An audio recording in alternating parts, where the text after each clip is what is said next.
The emergency radio crackled at 2:47 a.m. as Ranger Sarah Mitchell watched her adopted canine partner transform from a discarded, aggressive reject into something extraordinary that would save dozens of lives and rewrite everything the experts thought they knew about damaged animals. What happened that night in the Cascade Mountains would prove that sometimes the most broken souls carry the greatest purpose, and that one woman's refusal to give up on the unwanted could change everything. Before we jump back in, tell us where you're tuning in from, and if this story touches you, make sure you're subscribed, because tomorrow I've saved something extra special for you. The morning fog hung thick over the Washington State Police K-9 training facility as Sarah Mitchell pulled her weathered Subaru into the gravel parking lot. The November air carried the sharp bite of approaching winter, and the sound of barking echoed across the compound like a symphony of discontent. As a wildlife ranger with 15 years of experience in the Olympic National Forest, Sarah had seen her share of difficult situations, but nothing had prepared her for what awaited her in kennel number 17. The facility director, Captain James Rodriguez, met her at the entrance with the kind of expression that suggested he was about to deliver news that nobody wanted to hear. His weathered hands gripped a manila folder thick with documentation, and his eyes carried the weight of someone who had made difficult decisions regarding the futures of working animals more times than he cared to count. "I have to be honest with you, Ranger Mitchell," Captain Rodriguez said as they walked past rows of kennels containing dogs in various stages of training and evaluation. "This particular animal has been through 3 different handlers, 2 separate training programs, and has been recommended for euthanasia by our veterinary behavioral specialist. The consensus among our staff is that he is simply too damaged and too dangerous to ever serve in any capacity." Sarah nodded, understanding the gravity of what she was being told, while simultaneously feeling a familiar surge of determination that had carried her through every challenging situation in her career. Her reputation for rehabilitating wildlife and managing difficult animals in the National Forest had earned her respect among her colleagues, but this situation was different from anything she had encountered in her professional experience. The background that had led Sarah to this moment stretched back 6 months, when budget cuts had eliminated the K-9 program for the National Forest Service in her region. The decision had been purely financial, but the impact on search and rescue operations in the vast wilderness areas under her jurisdiction had been immediate and problematic. Lost hikers, missing hunters, and emergency situations that required specialized tracking capabilities had become significantly more challenging to manage without canine support. Sarah had spent weeks researching alternatives, reaching out to retired police dogs, exploring partnerships with other agencies, and investigating private organizations that might provide assistance.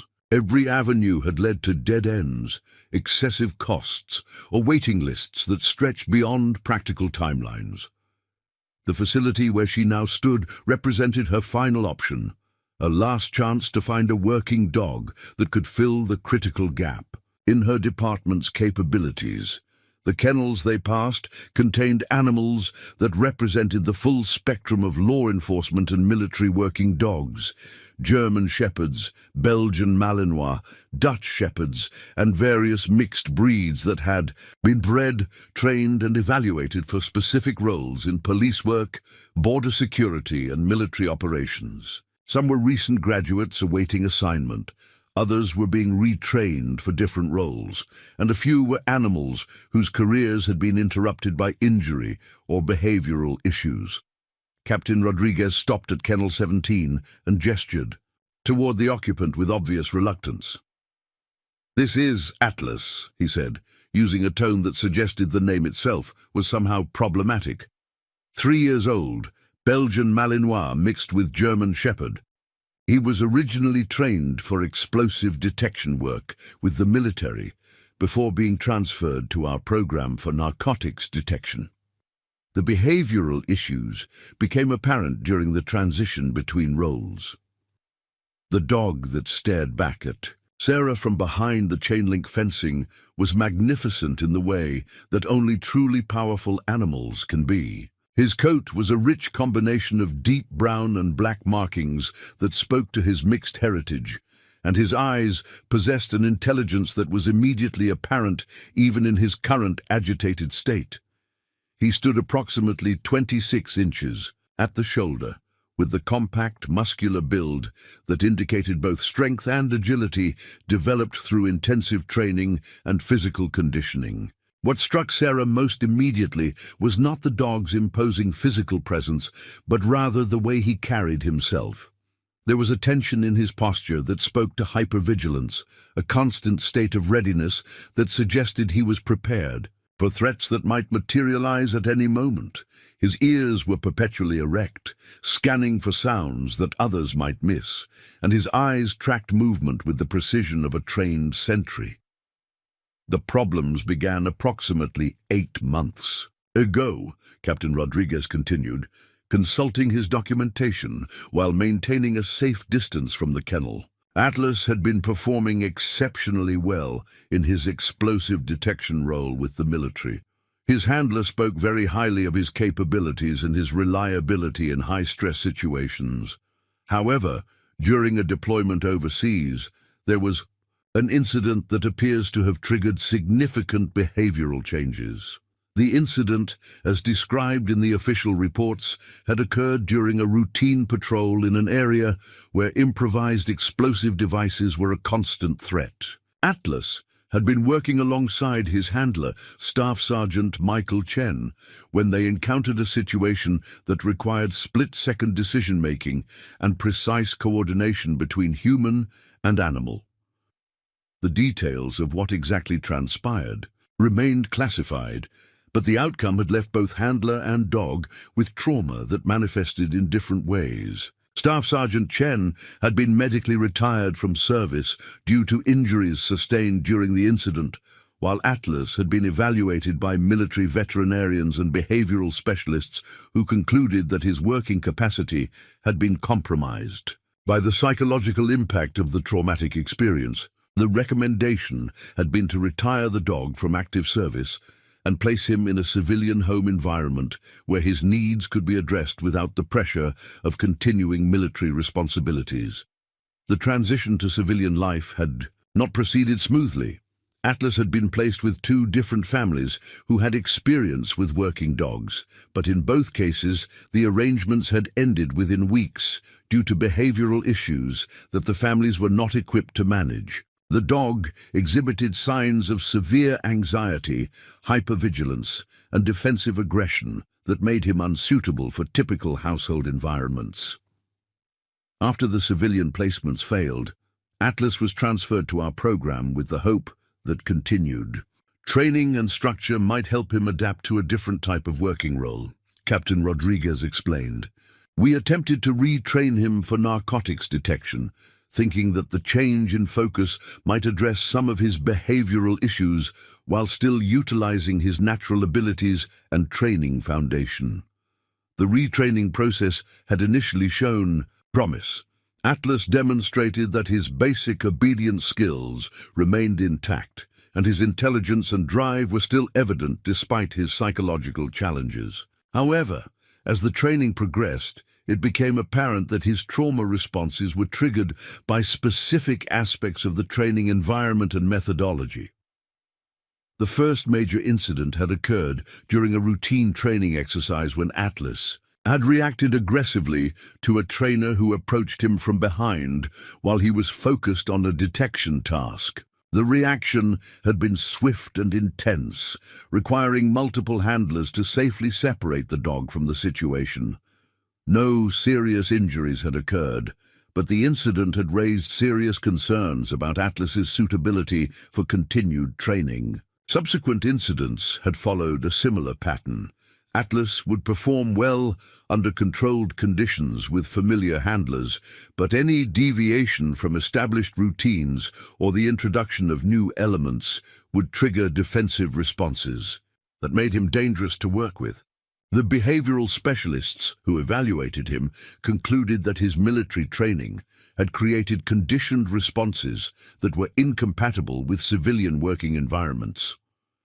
The final recommendation came after Atlas injured a trainer during what should have been a routine evaluation session, Captain Rodriguez said, his voice carrying the weight of someone who understood that this decision would likely determine the dog's fate. The injury was not severe, but it confirmed our assessment that Atlas represents a liability that we cannot manage within our program structure.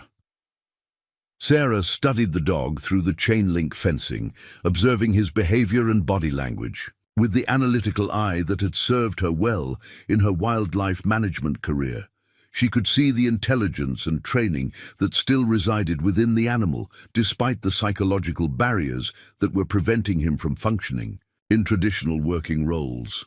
There was something in his eyes that spoke to her professional instincts about animal behavior and rehabilitation. "What would be his fate if I do not take him?" Sarah asked, though she suspected she already knew the answer based on Captain Rodriguez's earlier comments about euthanasia recommendations. Given his history of aggressive incidents and the liability concerns, the most likely outcome would be humane euthanasia within the next 30 days, Captain Rodriguez replied with obvious reluctance. "We have exhausted our options for placement, and continuing to house him without a clear path forward is not sustainable for our facility."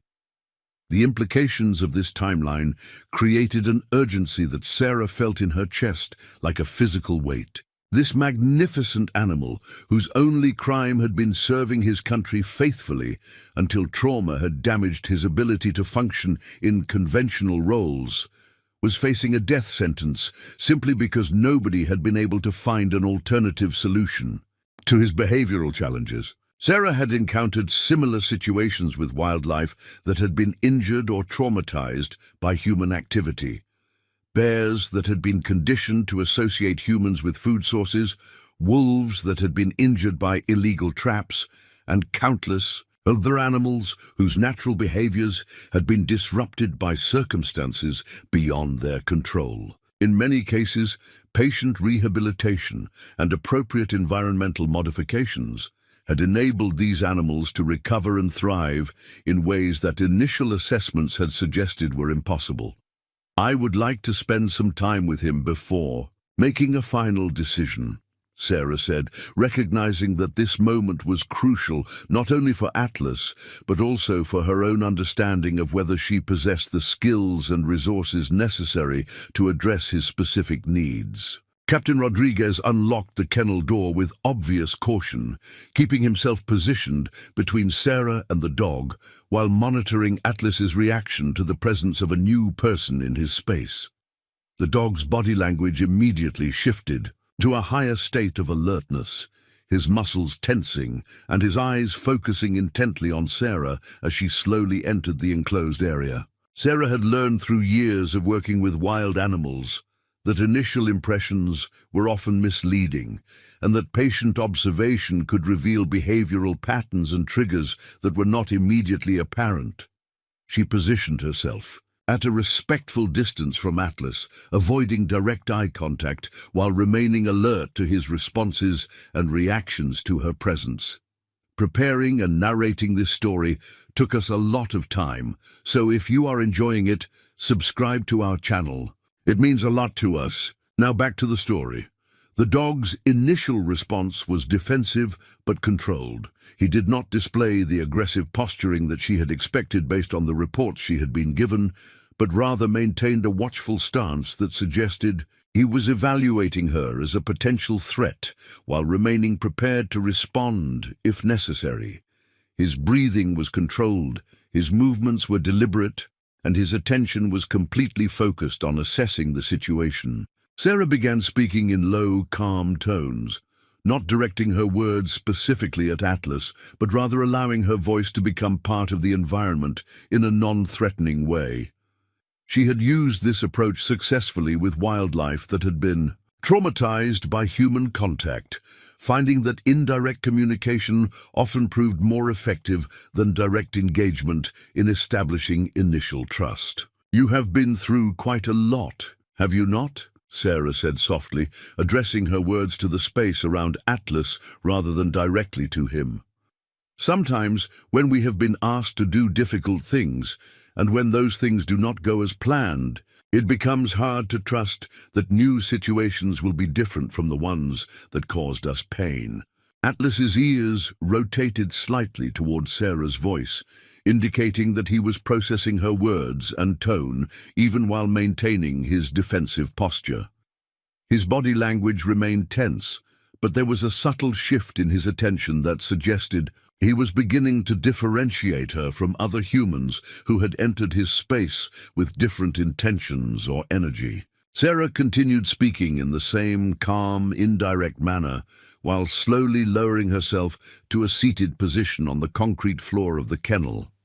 This change in her physical position reduced the apparent threat that her height might represent, while demonstrating that she was not preparing to take any sudden or aggressive actions. "I work in places where animals have often been hurt by circumstances they could not control," Sarah continued, maintaining her gentle tone while carefully observing Atlas's responses. "Sometimes they need time and space and understanding before they can trust that new situations might offer different possibilities."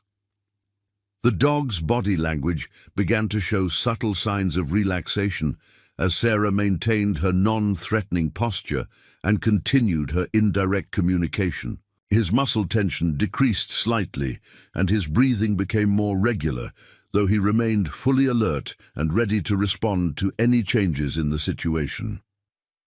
After approximately 15 minutes of this careful interaction, Atlas took a small step closer to Sarah's position. The movement was cautious and deliberate, indicating that he was making a conscious decision to reduce the distance between them while maintaining his ability to retreat, if necessary. This behavior suggested that his defensive responses were strategic rather than purely reactive, indicating that his intelligence and training remained intact despite his psychological challenges. Sarah recognized this moment as significant progress in establishing the foundation for potential rehabilitation. The fact that Atlas was capable of making calculated decisions about trust and proximity indicated that his behavioral issues were likely manageable with appropriate approaches and environmental modifications. "You are still in there, are you not?" Sarah said softly, maintaining her seated position while allowing Atlas to continue his cautious approach. "All of that training and intelligence and capability is still present, even though the circumstances have made it difficult to express those qualities in ways that others can recognize and appreciate." Atlas stopped approximately 3 feet from Sarah's position and settled into a controlled, lying position that kept him ready to move quickly if necessary, while allowing him to observe her more closely. This behavior demonstrated that he was capable of making complex social calculations about safety and threat assessment, skills that would be essential for any future working relationship. The interaction continued for another 30 minutes, during which Atlas gradually became more comfortable with Sarah's presence while maintaining appropriate boundaries that respected his need for psychological safety. By the end of the session, he was lying within arm's reach of her position, though he had not allowed physical contact and remained alert to her movements. Captain Rodriguez, who had been observing the interaction from outside the kennel, appeared surprised by Atlas's relatively calm response to Sarah's presence. "That is the most relaxed I have seen him with a new person in months," he admitted. "Most people who enter his kennel trigger immediate defensive responses that require intervention." Sarah stood slowly, being careful not to make any sudden movements that might startle Atlas or trigger a defensive response. The dog watched her movements carefully, but did not show signs of stress or aggression, indicating that the trust they had begun to establish was holding despite the change in dynamics. "I believe that Atlas has potential that has not been fully explored," Sarah said, making her decision based on the observations and interactions of the past hour. "His behavioral issues appear to be manageable with appropriate approaches, and his intelligence and training foundation remain intact. I would like to proceed with the adoption process." Captain Rodriguez looked both relieved and concerned as he processed Sarah's decision. "I want to be absolutely clear about what you are taking on," he said seriously.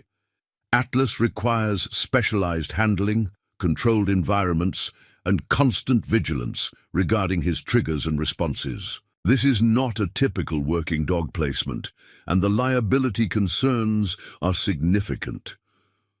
Sarah nodded, understanding the gravity of the commitment she was making while feeling confident in her assessment of Atlas's potential for rehabilitation and productive work. Her years of experience with challenging wildlife situations had prepared her for the patience, consistency, and specialized knowledge that would be required to help Atlas overcome his psychological barriers and return to meaningful work.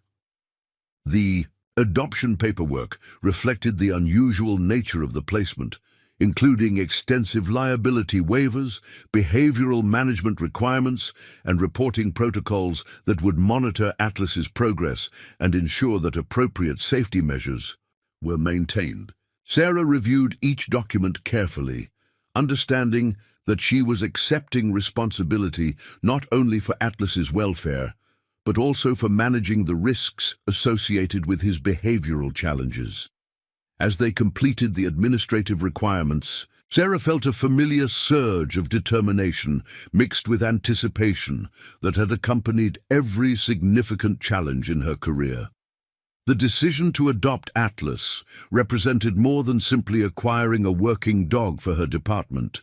It was a commitment to proving that rehabilitation and redemption were possible, even in situations that others had deemed hopeless. The drive back to the Olympic National Forest gave Sarah time to reflect on the magnitude of the commitment she had made, and to begin planning the environmental modifications and training approaches that would be necessary to help Atlas transition to his new role.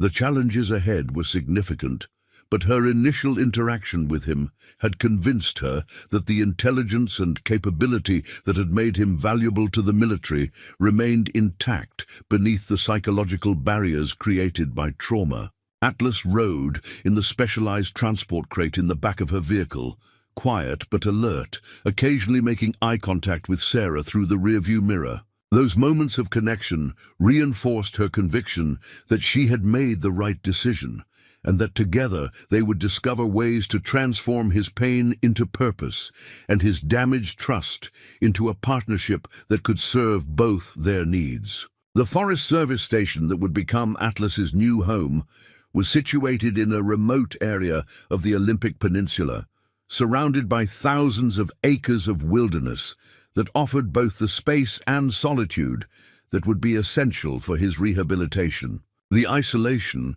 would provide Atlas with the controlled environment he needed, while offering Sarah the flexibility to implement training approaches that might not be possible in more populated areas. As they approached the station, Sarah began speaking to Atlas in the same calm, indirect manner that had proven effective during their initial interaction. "We are going to a place where you will have time and space to remember who you are beneath all of the pain and confusion," she said, softly. "There will be work to do, important work that uses your abilities and training, but it will be different from what you have known before." The evening sun was casting long shadows across the forest as they arrived at the station, and Sarah could see Atlas's ears rotating toward the sounds of the wilderness that surrounded them. For the first time since she had met him, his body Language showed signs of curiosity rather than defensive alertness, suggesting that the natural environment was already beginning to have a positive effect on his psychological state. The journey that would transform both Sarah and Atlas from their individual struggles into a partnership that would redefine what was possible in search and rescue operations was just beginning.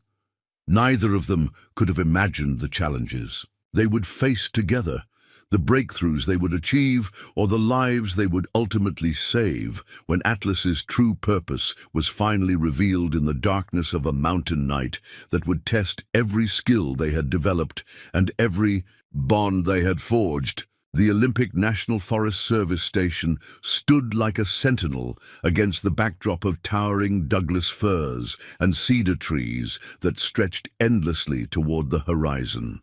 Sarah Mitchell's home for the past 8 years was a modest 2-story structure that combined living quarters with office space and equipment storage, designed to accommodate the solitary nature of wilderness ranger work. The building's weathered cedar siding and metal roof spoke to decades of withstanding Pacific Northwest storms, while solar panels and satellite communication equipment reflected the modern technology necessary for managing vast wilderness areas. Atlas emerged from the transport crate with the cautious precision of a trained operative entering potentially hostile territory. His eyes swept the surrounding area in systematic patterns that revealed his military conditioning, cataloging potential threats, escape routes, and defensive positions with the methodical thoroughness that had once made him valuable in combat zones. The forest sounds that surrounded the station seemed to trigger something deep within his conditioning, and Sarah observed his ears rotating toward distant sounds that her human hearing could not distinguish. The transition from the controlled environment of the kennel facility to the open wilderness represented a dramatic shift in Atlas's circumstances. The constant presence of other dogs, human handlers, and structured routines was replaced by relative silence, natural sounds, and the vast spaces that stretched in all directions beyond the station perimeter. Sarah watched carefully for signs of how this environmental change would affect his psychological state and behavioral patterns. "This will be your new territory," Sarah said softly, maintaining the indirect communication style that had proven effective during their initial meeting. "It is different from the places where you have worked before, but it requires many of the same skills that you have already learned. The difference is that here, those skills will be used to help people rather than to harm them." The specialized kennel that Sarah had constructed in preparation for Atlas's arrival was located adjacent to the main building, designed to provide security and shelter while allowing visual access to the surrounding forest. The structure incorporated elements of both traditional dog housing and tactical considerations that would appeal to Atlas's training background. Chain-link fencing provided visibility and airflow, while solid barriers offered psychological security and protection from environmental elements. Atlas approached the kennel area with obvious caution, investigating every aspect of the structure. Before entering, his inspection was thorough and professional, examining sightlines, structural integrity, and potential vulnerabilities with the same attention to detail that had been drilled into him during his military service. The process took nearly 30 minutes, during which Sarah maintained respectful distance while observing his assessment procedures. The kennel interior had been prepared with equipment and furnishings selected specifically to support Atlas's psychological needs during his transition period. A raised platform provided an elevated observation position that would appeal to his tactical training, while multiple water sources and food stations offered security through redundancy. Familiar scents from his previous environment had been incorporated through bedding materials provided by the training facility, creating olfactory continuity that might ease his adjustment process. Sarah's approach to Atlas's rehabilitation was based on principles she had developed through years of working with wildlife that had been traumatized by human activity. The foundation of her methodology emphasized patience, consistency, and respect for the animal's natural behavioral patterns, while gradually introducing new elements that would support functional adaptation to changed circumstances. She understood that rushing the process or imposing artificial timelines could undermine the trust that was essential for successful rehabilitation. The first week of Atlas's residence at the forest station was dedicated entirely to allowing him to acclimate to his new environment without any pressure to perform specific tasks or demonstrate particular behaviors. Sarah maintained her regular work routines while being consistently present and available, allowing Atlas to observe her patterns and begin understanding the rhythms of life at the remote location. During this observation period, Sarah documented Atlas's behavioral patterns with the same systematic attention that she applied to wildlife research projects. She recorded his sleep cycles, eating habits, response patterns to various environmental stimuli, and social behaviors directed toward her presence. This data collection would provide the foundation for developing training approaches specifically tailored to his individual needs and psychological profile. Atlas's military conditioning remained evident in every aspect of his behavior, from his systematic patrol patterns around the kennel perimeter to his methodical inspection of any new objects or changes in his environment. However, Sarah began noticing subtle signs that his hypervigilance was beginning to decrease as his familiarity with the location increased. His muscle tension appeared less pronounced during rest periods, and his startled responses to sudden sounds became less intense. The natural environment of the Olympic Peninsula provided constant sensory stimulation that seemed to engage Atlas's attention in ways that artificial training environments had not achieved. The complex array of wildlife sounds, changing weather, patterns and natural light cycles appeared to activate behavioral responses that had been suppressed during his time in controlled facilities. Sarah observed him tracking the movements of deer through the forest, monitoring bird activity, and responding to seasonal changes with the alertness that suggested his natural instincts were beginning to resurface.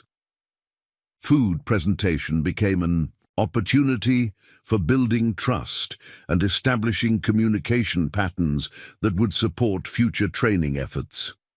Rather than simply providing meals at scheduled times, Sarah incorporated feeding into activities that required Atlas to make choices and demonstrate problem-solving capabilities. Puzzle feeders, hidden food sources, and interactive feeding methods engaged his intelligence while creating positive associations with Sarah's presence and participation. The breakthrough in their relationship occurred during the second week, when Atlas made his first voluntary approach to Sarah outside of feeding times. She had been conducting routine equipment maintenance on the station's communication array when Atlas left his kennel area and approached to within 6 feet of her working position.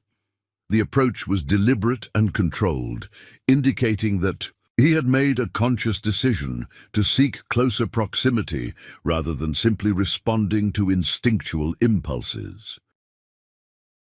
Sarah continued her work without making direct acknowledgement of Atlas's presence, understanding that maintaining non-threatening behavior was crucial for encouraging continued voluntary interaction.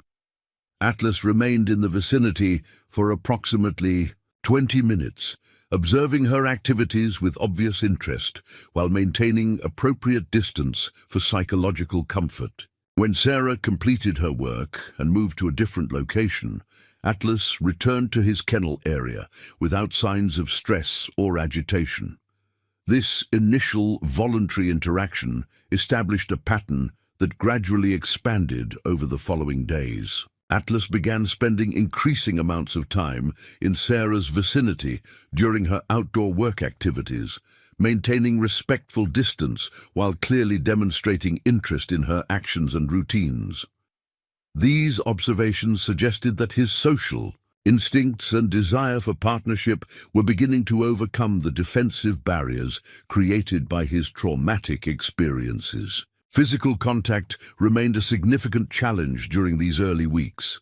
Atlas would accept Sarah's presence within his personal space under specific circumstances, but any attempt at touching or handling triggered immediate withdrawal responses that required careful management to avoid regression in their relationship development. Sarah recognized that patience would be essential for overcoming these barriers, and that rushing physical contact could undermine weeks of progress in building trust. The natural environment provided opportunities for indirect bonding activities that did not require physical contact, but allowed Atlas and Sarah to work together toward common objectives. Trail maintenance, equipment transport, and boundary monitoring tasks enabled them to function as a team while respecting Atlas's need for psychological safety and personal space control. Atlas's response to these collaborative activities revealed the extent to which his working instincts remained intact despite his behavioral challenges. When presented with tasks that engaged his training and intelligence, his focus became intense and purposeful, demonstrating the drive and capability that had made him valuable in military service. Sarah began incorporating increasingly complex challenges that required problem-solving, endurance, and coordination between human and animal partners. The wilderness setting provided natural training opportunities that were unavailable in conventional facilities. Tracking exercises using wildlife scents allowed Atlas to practice detection skills without the artificial pressure of formal training. Environments, navigation challenges through varied terrain engaged his physical capabilities while building confidence in his ability to function effectively in demanding conditions. These activities served dual purposes of maintaining his professional skills while providing psychological benefits through successful task completion. Sarah's background in wildlife management proved invaluable for understanding Atlas's behavioral patterns and developmental needs. Her experience with predator rehabilitation had taught her to recognize subtle signs of psychological recovery that might be missed by handlers without specialized training in trauma responses. She observed gradual improvements in Atlas's sleep quality, decreased startle responses, and increased willingness to explore new areas of his territory. The communication system that developed between Sarah and Atlas during these early weeks established the foundation for more advanced training that would follow. Based on indirect verbal cues, body language interpretation, and mutual respect for personal boundaries, their interaction style accommodated Atlas's psychological needs while maintaining the clear leadership structure that his training background required. Sarah learned to provide direction and guidance without triggering defensive responses, while Atlas began demonstrating trust through voluntary compliance with her requests. Weather patterns in the Olympic Peninsula provided regular challenges that tested their developing partnership under realistic working conditions. Storm systems brought high winds, heavy rainfall, and reduced visibility that required careful coordination for safely completing necessary tasks. These experiences proved that Atlas retained his ability to function effectively under adverse conditions while beginning to trust Sarah's judgment and leadership during difficult situations. The isolation of the forest station created an environment where Atlas could gradually overcome his hypervigilance without the constant stimulation and potential triggers present in more populated areas. The absence of traffic noise, crowds, and unpredictable human activity allowed him to begin differentiating between genuine threats and harmless environmental changes. Sarah observed his stress responses becoming more appropriate and proportional to actual circumstances, rather than reflecting the heightened threat assessment that had characterized his behavior in institutional settings. Equipment familiarization. became an important component of Atlas's rehabilitation process. Sarah gradually introduced him to the specialized gear used in wilderness search and rescue operations, allowing him to investigate and become comfortable with equipment that would be essential for his future role. Climbing harnesses, emergency shelters, communication devices, and medical supplies were presented as interesting objects for exploration rather than training requirements, reducing the pressure that might trigger negative associations. The relationship between Atlas and Sarah during this foundation period was characterized by mutual respect, careful observation, and gradual expansion of trust boundaries. Neither partner pushed beyond the comfort levels established by the other, creating a stable environment where psychological healing could occur naturally without artificial acceleration. This patient approach required significant time investment, but provided the solid foundation that would support more intensive training and operational deployment in subsequent phases of their partnership development. By the end of the first month, Atlas had demonstrated clear progress in multiple areas of behavioral adaptation. His defensive responses had decreased in frequency and intensity. His voluntary interactions with Sarah had increased significantly, and his willingness to engage with new challenges suggested that his confidence was returning.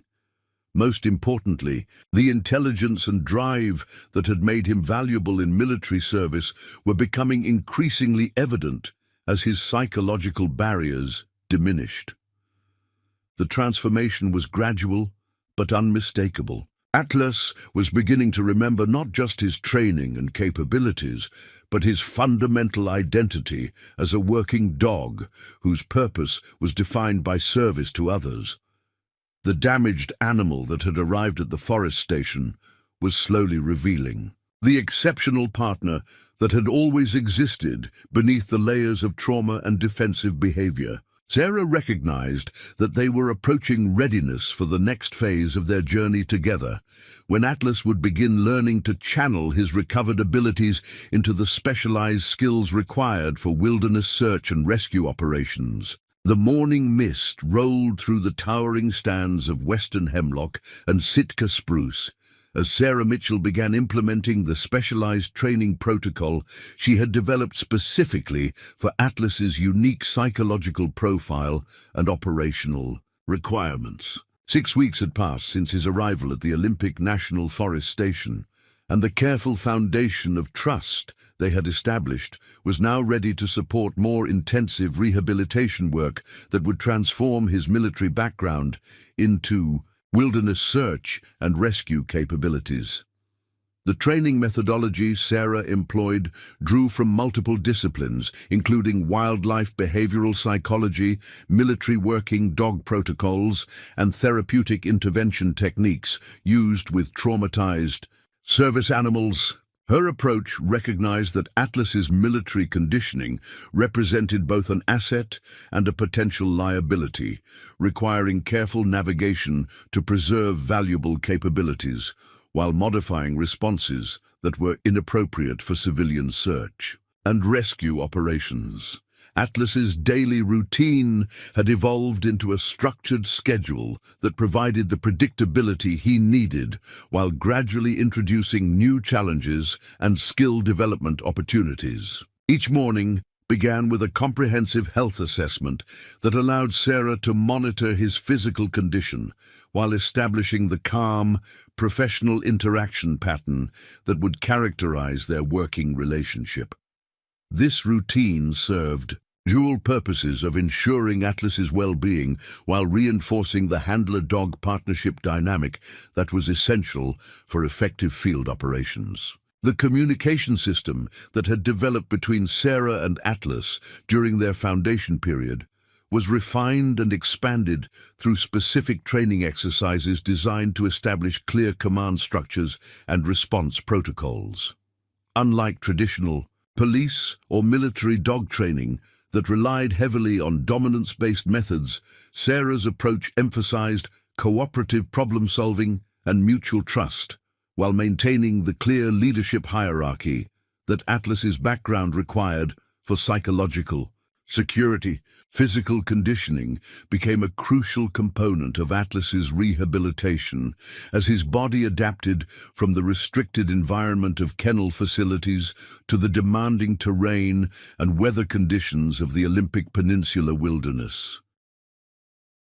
Daily exercise routines were carefully designed to rebuild his strength and endurance, while avoiding overexertion that might trigger stress responses associated with his traumatic experiences. Sarah monitored his progress through detailed records that tracked improvements in cardiovascular fitness, muscle development, and overall physical capability. The natural environment provided endless opportunities for developing Atlas's sensory awareness and environmental reading skills that would be essential for search and rescue operations.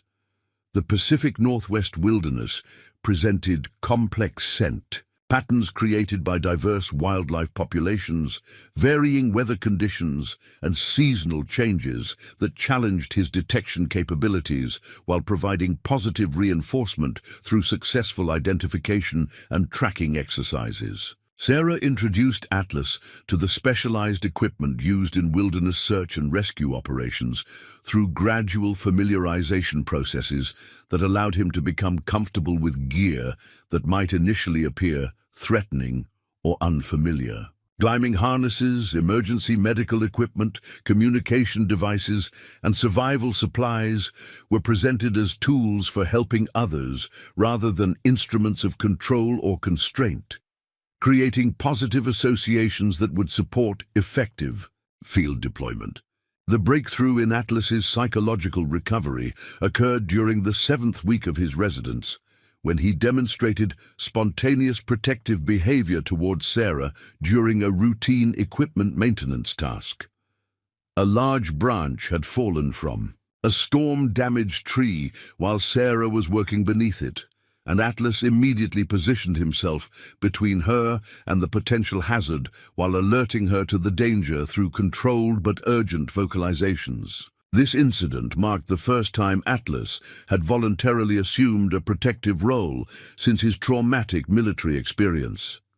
The significance of this behavioral change extended beyond the immediate protective response to indicate that Atlas was beginning to transfer his loyalty and professional dedication from his previous military handler to his new partnership with Sarah. The psychological barriers that had prevented him from forming new working relationships were beginning to dissolve, as trust and mutual respect replaced the defensive mechanisms that had dominated his behavior since arriving at civilian facilities. Sarah recognized this moment as a critical transition point in Atlas's rehabilitation that required careful management to reinforce positive behavioral patterns while avoiding pressure that might trigger regression.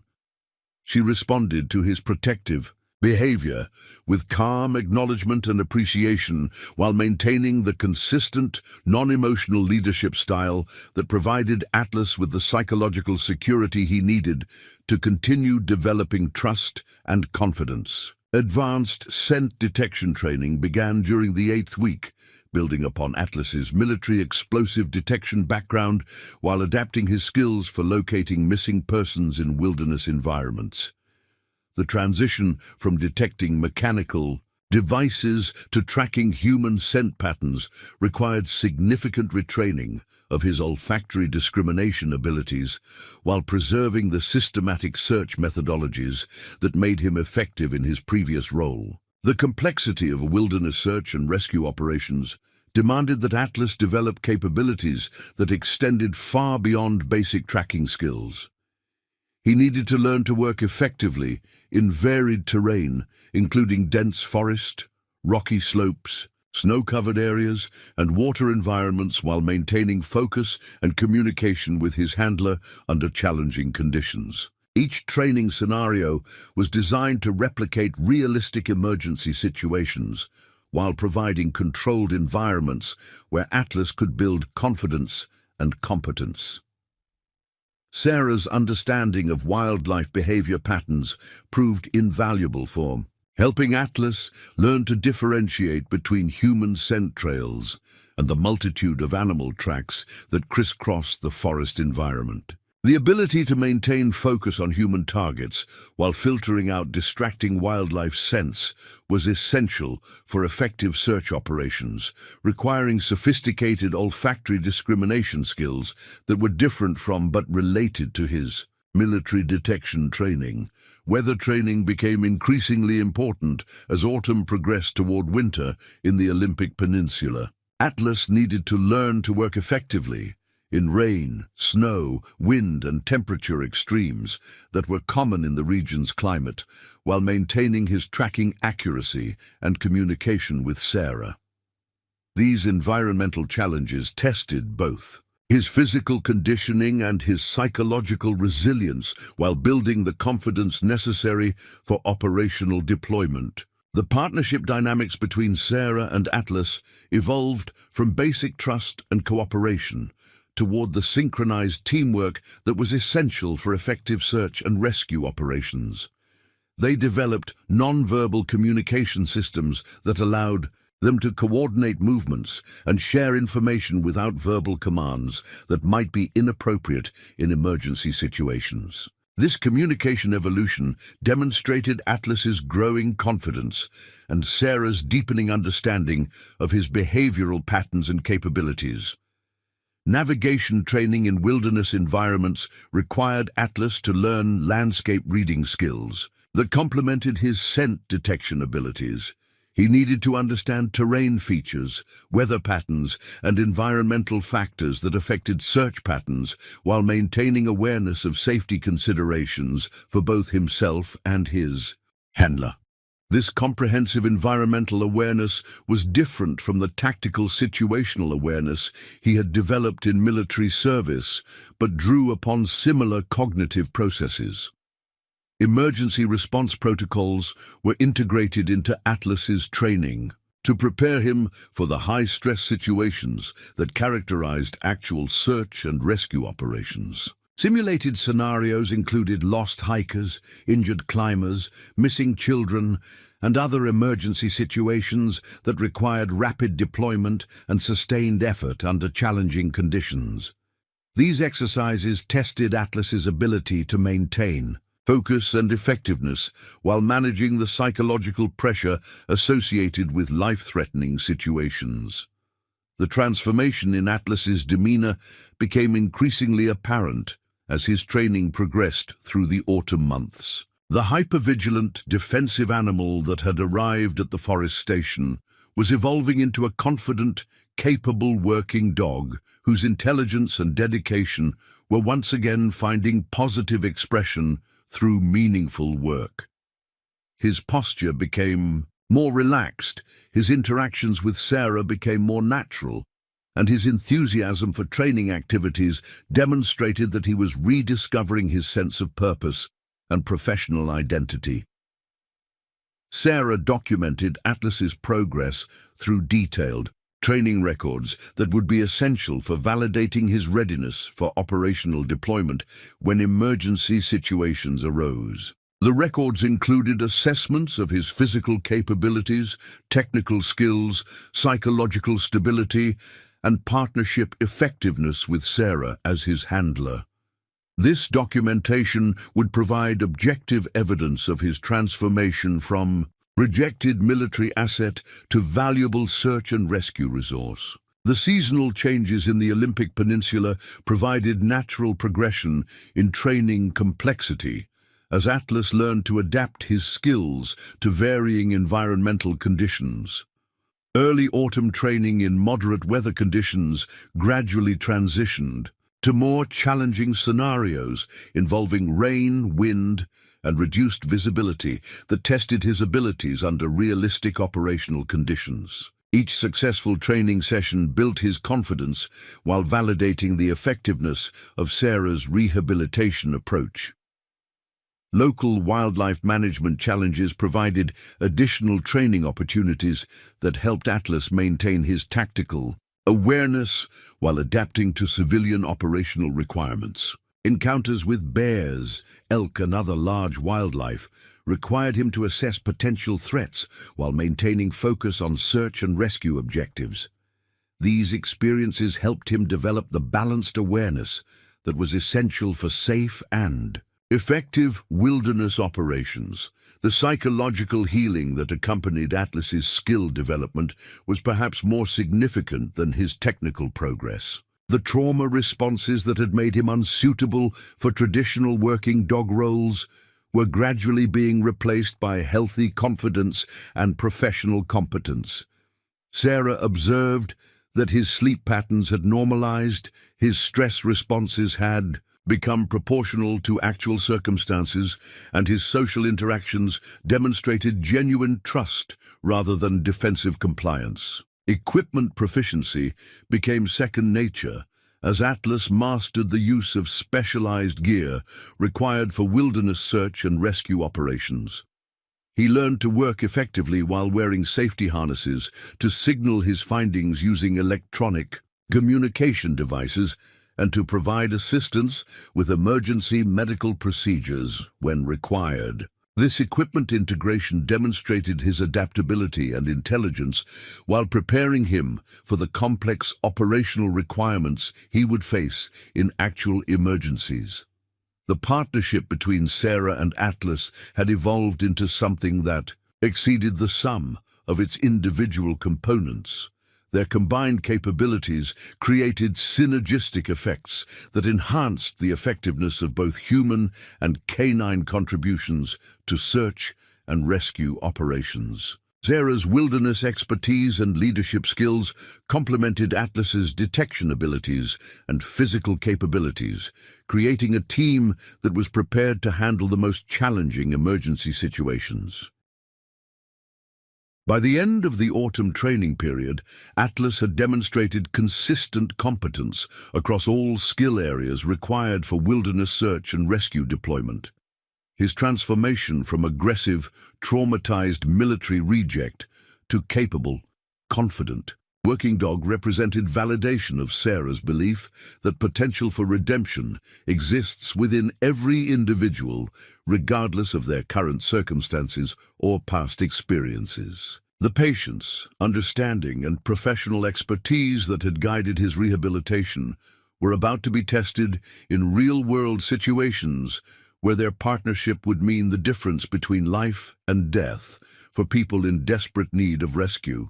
The emergency radio crackled to life at 4:23 a.m. on a December morning when the Olympic Peninsula was locked in the grip of an early winter storm that had transformed the familiar landscape into a treacherous maze of ice-covered trails and snow-laden trees. Sarah Mitchell had been monitoring weather conditions throughout the night, knowing that the combination of severe cold and wind would create conditions that tested even experienced hikers beyond their limits. The call that came through the static represented exactly the type of emergency situation that she and Atlas had been preparing for through months of intensive training. The report detailed a missing hiker who had failed to return from what should have been a routine day hike in the Solduke River Valley. Thomas Henderson, a 62-year-old retired engineer from Seattle, had informed his wife that he planned to complete a familiar trail loop and return before dark the previous day. When he failed to arrive home by the expected time, she had contacted park authorities, who initiated preliminary search protocols. The deteriorating weather conditions had prevented helicopter reconnaissance, and ground teams had been unable to locate any trace of Henderson despite searching through the night. Sarah understood immediately that this situation represented the type of complex emergency that required the specialized capabilities she and Atlas had been developing. The terrain involved steep slopes, dense forest cover, and multiple stream crossings that would challenge even experienced search teams under optimal conditions. The storm had created additional hazards, including unstable snow accumulation, ice-covered surfaces, and reduced visibility that made conventional search methods both dangerous and ineffective. Atlas responded to the emergency alert with immediate transition from rest to operational readiness. that demonstrated how thoroughly his military conditioning had been adapted for civilian search and rescue work. His body language shifted to focused attention as Sarah began gathering equipment and preparing for deployment. The months of rehabilitation had transformed his hypervigilant stress responses into productive alertness that enhanced rather than hindered his effectiveness under pressure. The drive to the search area required navigation through mountain roads that had become hazardous due to ice accumulation and reduced visibility from blowing snow. Sarah's experience with winter driving in wilderness areas proved essential for safely reaching the trailhead, where other search team members were establishing a command post. Atlas remained calm and focused during the difficult journey, demonstrating that his confidence in Sarah's leadership had overcome the anxiety that transportation had previously triggered. The search command post presented Atlas with his first exposure to the multi-agency coordination that characterized major emergency operations. Personnel from the National Park Service, County Sheriff's Department, and volunteer search and rescue organizations were working together to develop search strategies and coordinate deployment of available resources. The controlled chaos of emergency response could have overwhelmed a dog with unresolved trauma responses, but Atlas maintained professional composure while clearly remaining ready for immediate deployment.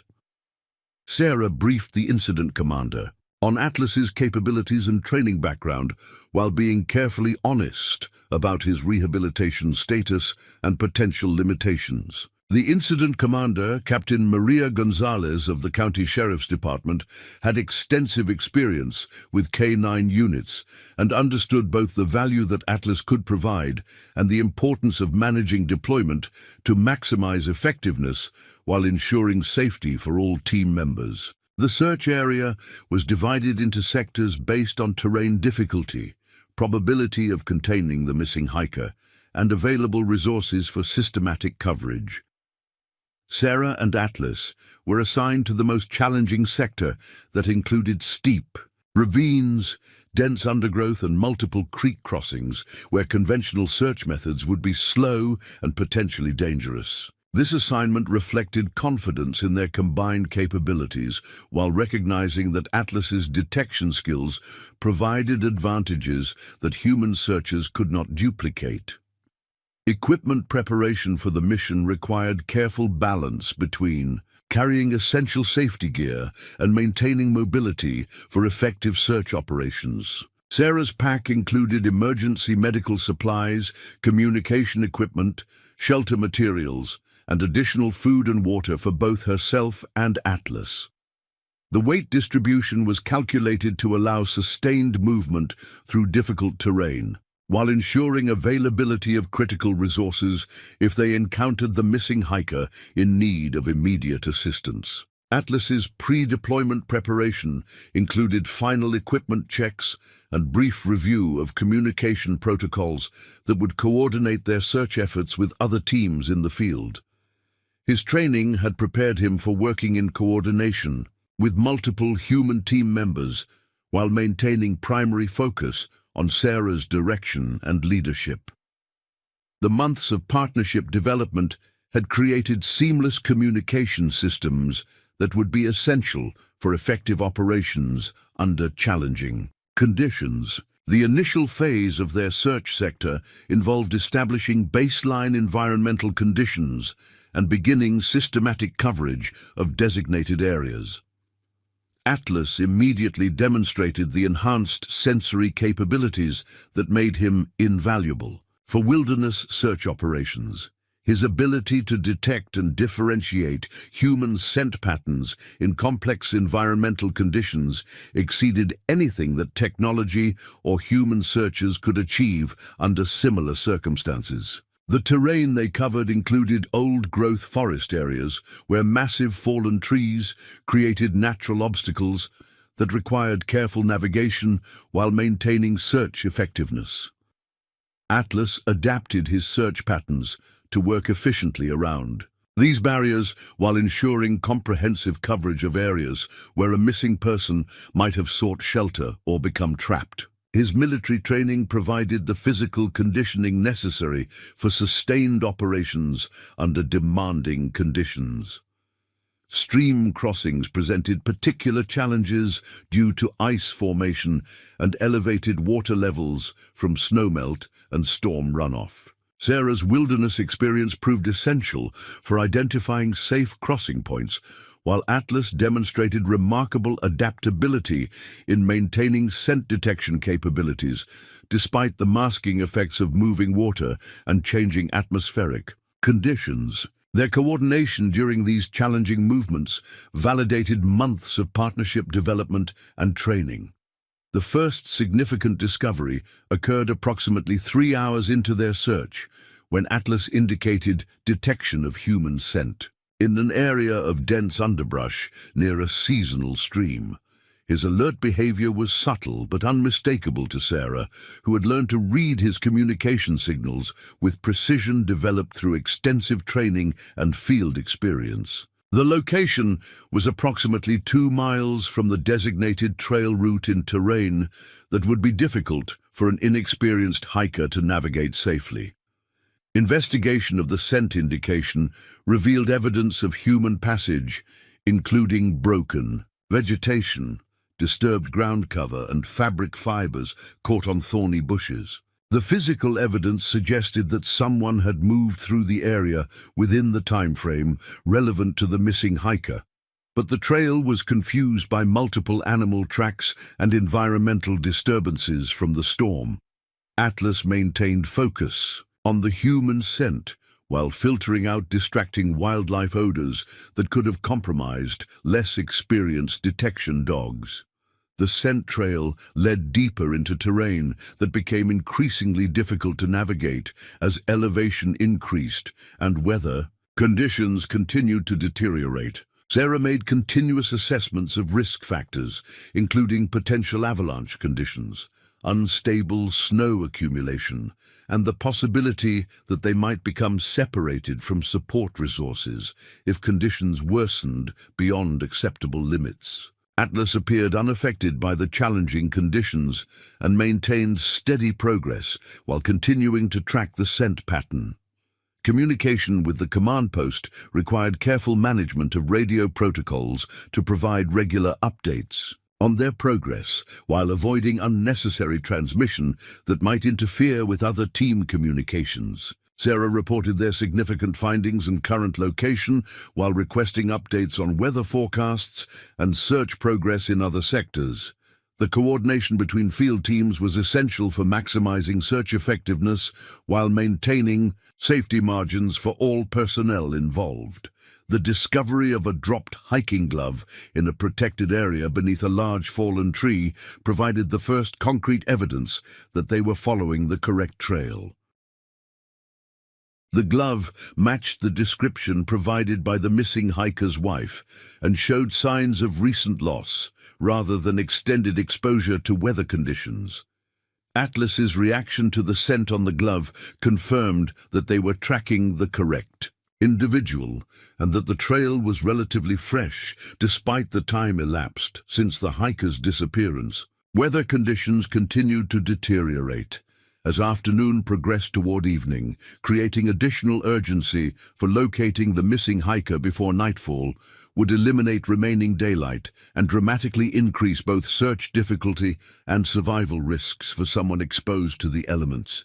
Sarah's experience with wilderness survival provided realistic assessment of the timeline available for successful rescue, while Atlas maintained steady focus on tracking despite increasing environmental challenges. The scent trail led to an area where steep terrain and unstable snow conditions had apparently forced the missing hiker to deviate from his planned route and seek alternative passage through unfamiliar terrain. Evidence suggested that he had become disoriented and made navigation decisions that led him further from established trails rather than toward safety. This pattern was consistent with documented cases of hikers who became lost due to weather conditions and made decisions based on immediate concerns rather than strategic navigation. Atlas's tracking abilities proved essential for following the increasingly erratic trail left by someone who was apparently struggling with deteriorating conditions and possibly impaired judgment due to cold exposure and exhaustion. His military training had prepared him to work effectively under adverse conditions while maintaining focus on mission objectives, despite environmental stresses that might compromise less experienced working dogs.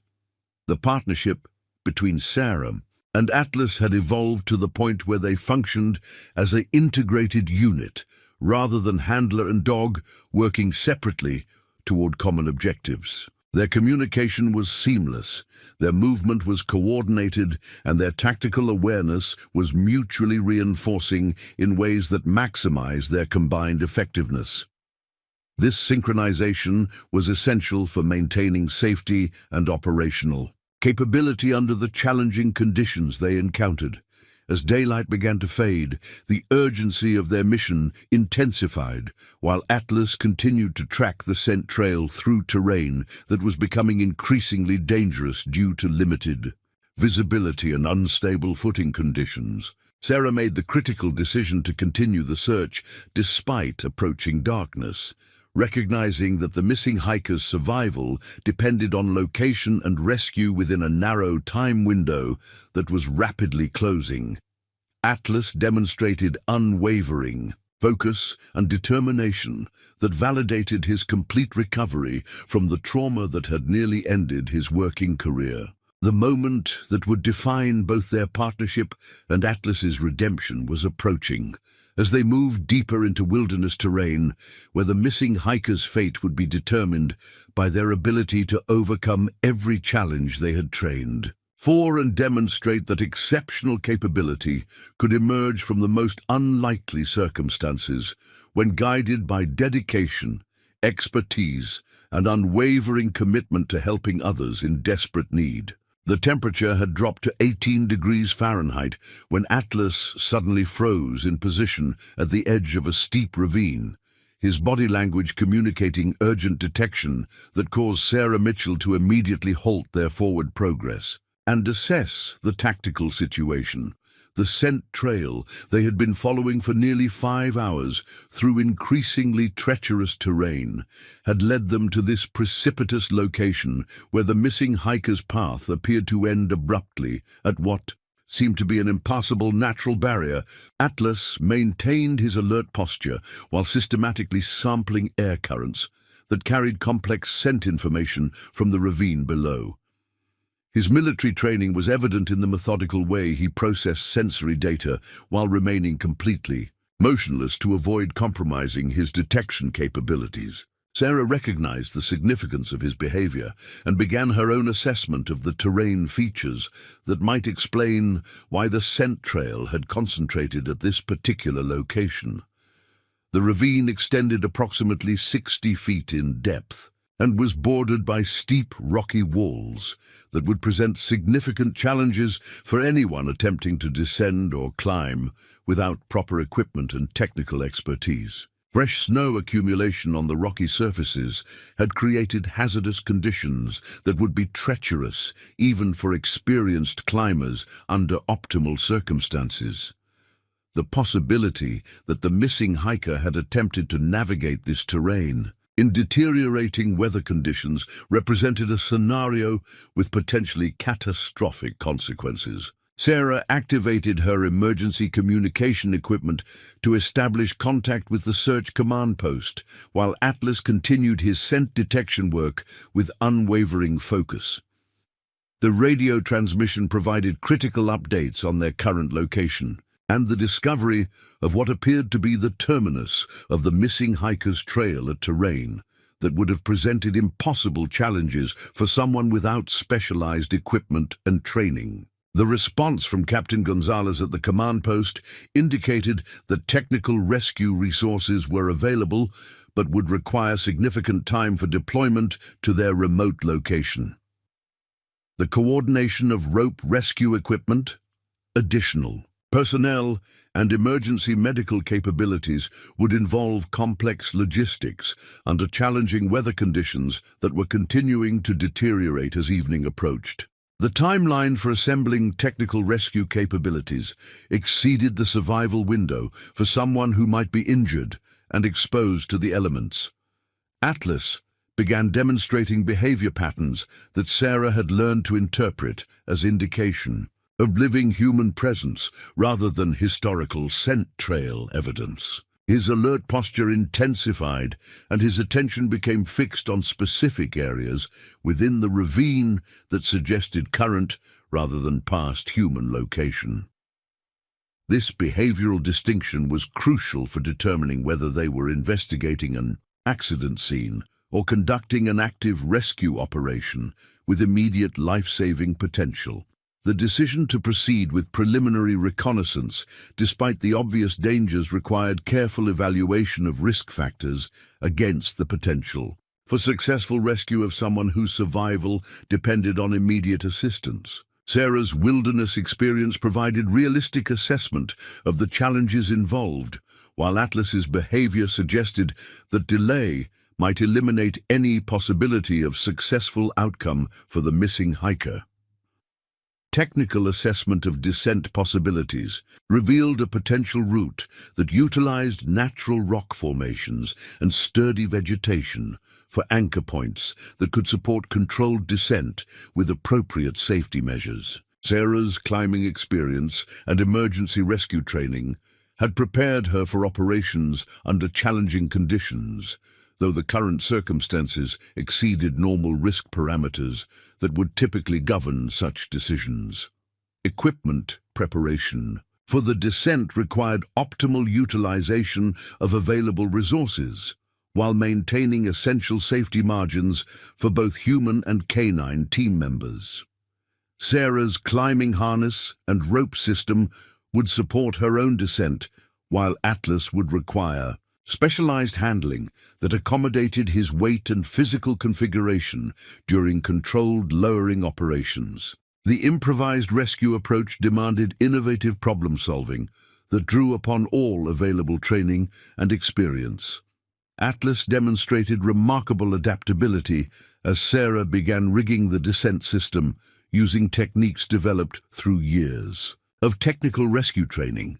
His military background had included specialized operations that required trust in human handlers during unconventional tactical situations, and this experience proved invaluable for maintaining composure during the complex preparation procedures that would be necessary for safe descent into the ravine. The initial phase of the descent confirmed that Atlas's scent detection had been accurate, as they discovered clear evidence of human presence, including disturbed snow patterns, broken vegetation, and equipment items that matched descriptions provided by the missing hiker's family. The physical evidence suggested recent activity and indicated that the missing person had indeed attempted to navigate the ravine, despite the obvious dangers and lack of appropriate equipment. Visibility conditions at the bottom of the ravine were severely limited due to shadowing effects from the steep walls and continued snowfall that reduced atmospheric clarity. Sarah activated high-intensity lighting equipment while Atlas began systematic scent detection work to locate the precise position of the missing hiker within the confined space. The combination of artificial illumination and enhanced canine sensory capabilities provided search effectiveness that would have been impossible through purely human efforts. The discovery of Thomas Henderson occurred approximately 20 minutes after reaching the ravine floor, when Atlas indicated strong scent detection near a natural shelter formed by fallen rocks and accumulated snow. The missing hiker was conscious, but suffering from severe hypothermia and a lower leg injury that had prevented him from attempting to climb out of his trapped position. His condition indicated that survival time was measured in hours rather than days, making immediate evacuation essential for preventing fatal complications. Henderson's coherent responses to Sarah's initial medical assessment indicated that his cognitive function remained intact despite prolonged cold exposure. Though his physical condition showed clear signs of advanced hypothermia, including uncontrolled shivering, reduced manual dexterity, and impaired speech patterns.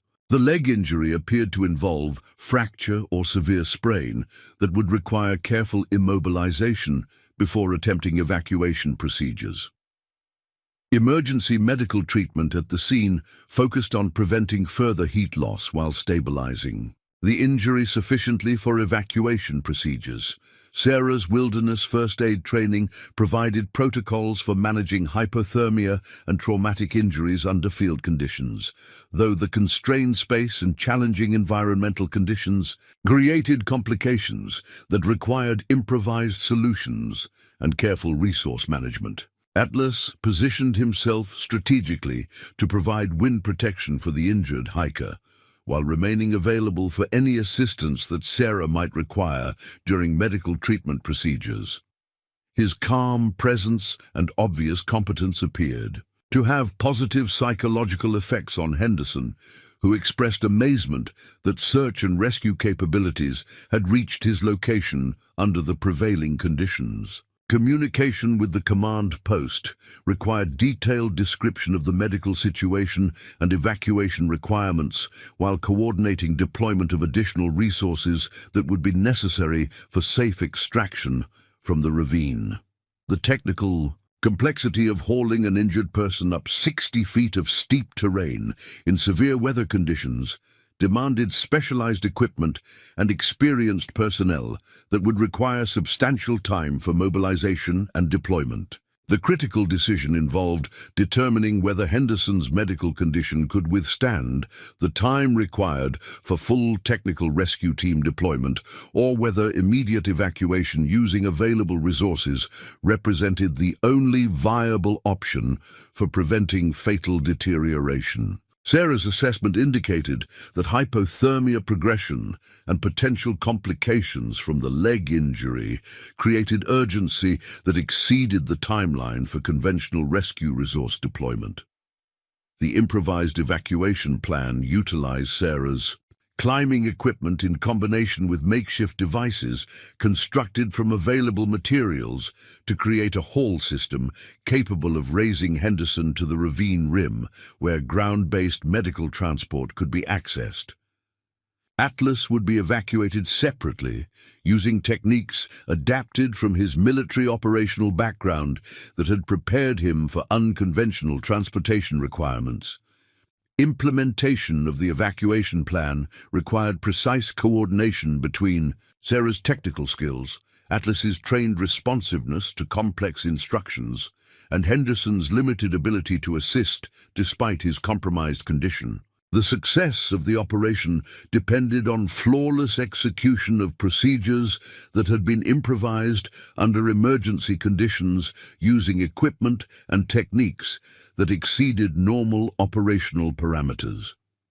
The physical demands of single-handed technical rescue operations tested Sarah's strength and endurance, while Atlas provided essential assistance through his trained ability to manipulate equipment and respond to sophisticated directional commands. Their partnership had evolved to the point where seamless coordination enabled them to accomplish tasks that would typically require multiple specialized personnel with extensive technical resources.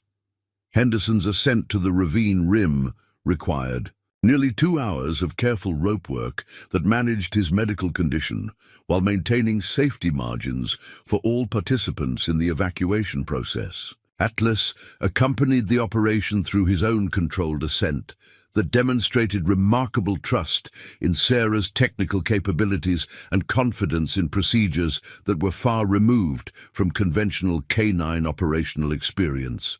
Emergency medical personnel who had been standing by at the accessible terrain above the ravine immediately assumed responsibility for Henderson's continued care and transportation to definitive medical treatment facilities. His survival and successful recovery would depend on the medical interventions that followed, but the rescue operation had provided him with the critical opportunity for professional treatment that would not have been possible without the combined capabilities that Sarah and Atlas had brought to the emergency situation. The debriefing process that followed the successful rescue operation provided opportunity for comprehensive evaluation of performance factors that had contributed to the positive outcome.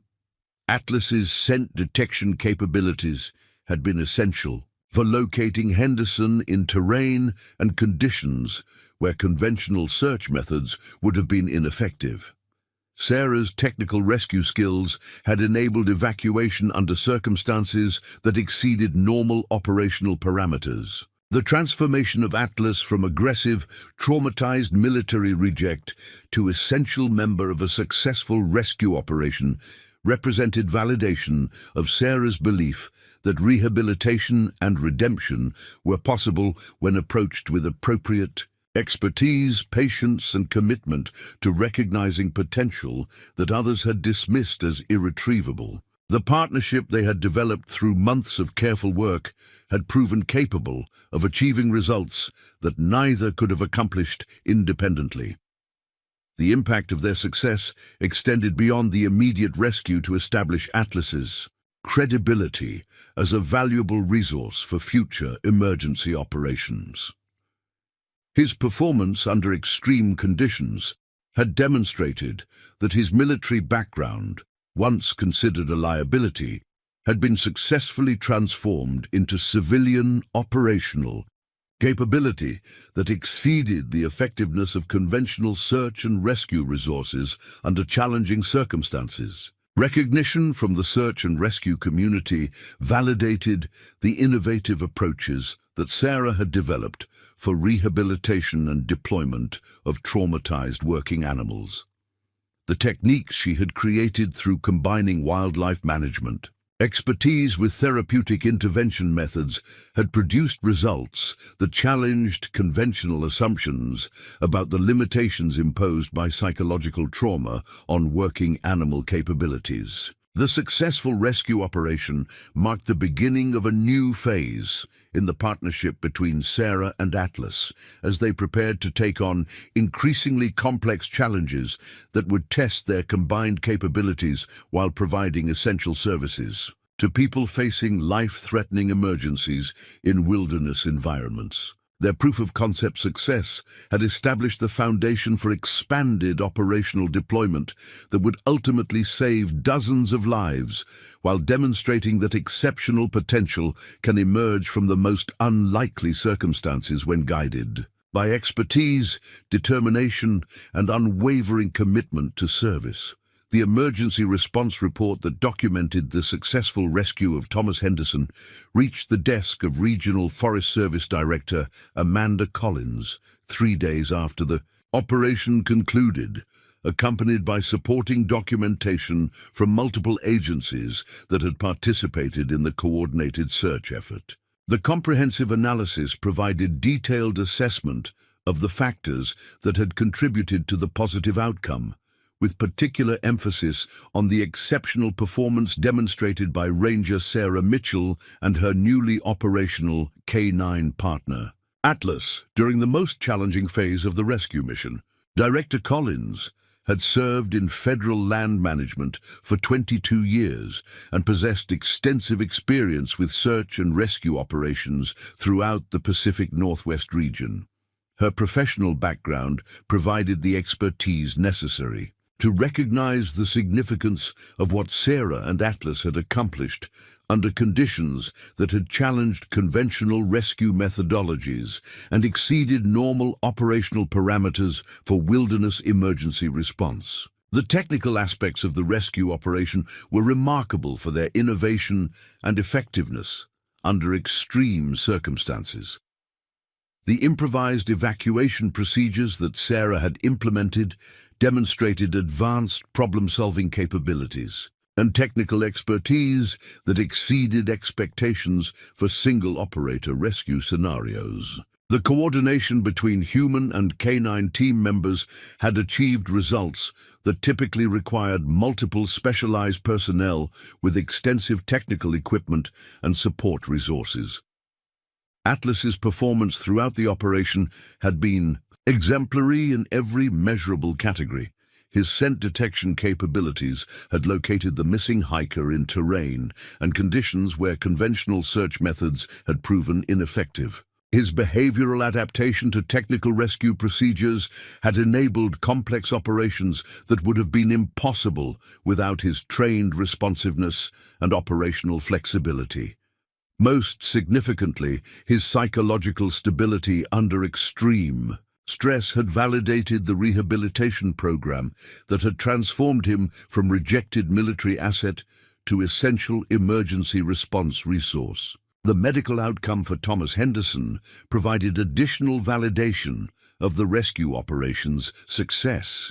His treatment at Harborview Medical Center in Seattle had confirmed that his survival had depended entirely on the rapid location and evacuation that Sarah and Atlas had provided. The advanced hypothermia and traumatic injuries he had sustained would have proven fatal within hours if the rescue had been delayed for conventional technical team deployment.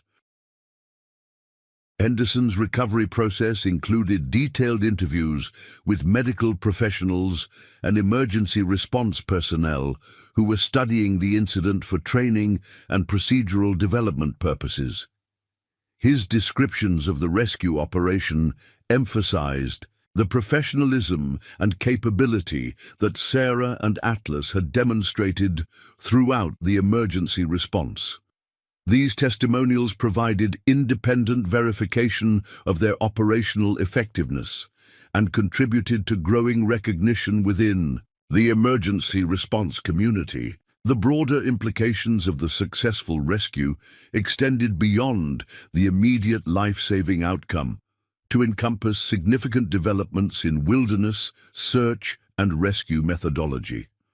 The innovative approaches that Sarah had developed for deploying rehabilitated working animals in civilian emergency operations represented potential transformation of resource utilization strategies that could enhance operational capabilities across multiple agencies and geographic regions. Professional recognition for their accomplishment began with commendations from the agencies that had participated in the coordinated search effort. Captain Maria Gonzalez of the County Sheriff's Department submitted formal recognition documentation that highlighted the exceptional performance of both Sarah and Atlas during the most critical phase of the operation. The National Park Service issued similar commendations that acknowledged their contribution to successful resolution of the emergency situation. The technical rescue community took particular interest in the improvised evacuation procedures that Sarah had implemented during the operation. Professional journals and training organizations requested detailed documentation of the techniques and equipment modifications that had enabled single-operator technical rescue under extreme conditions.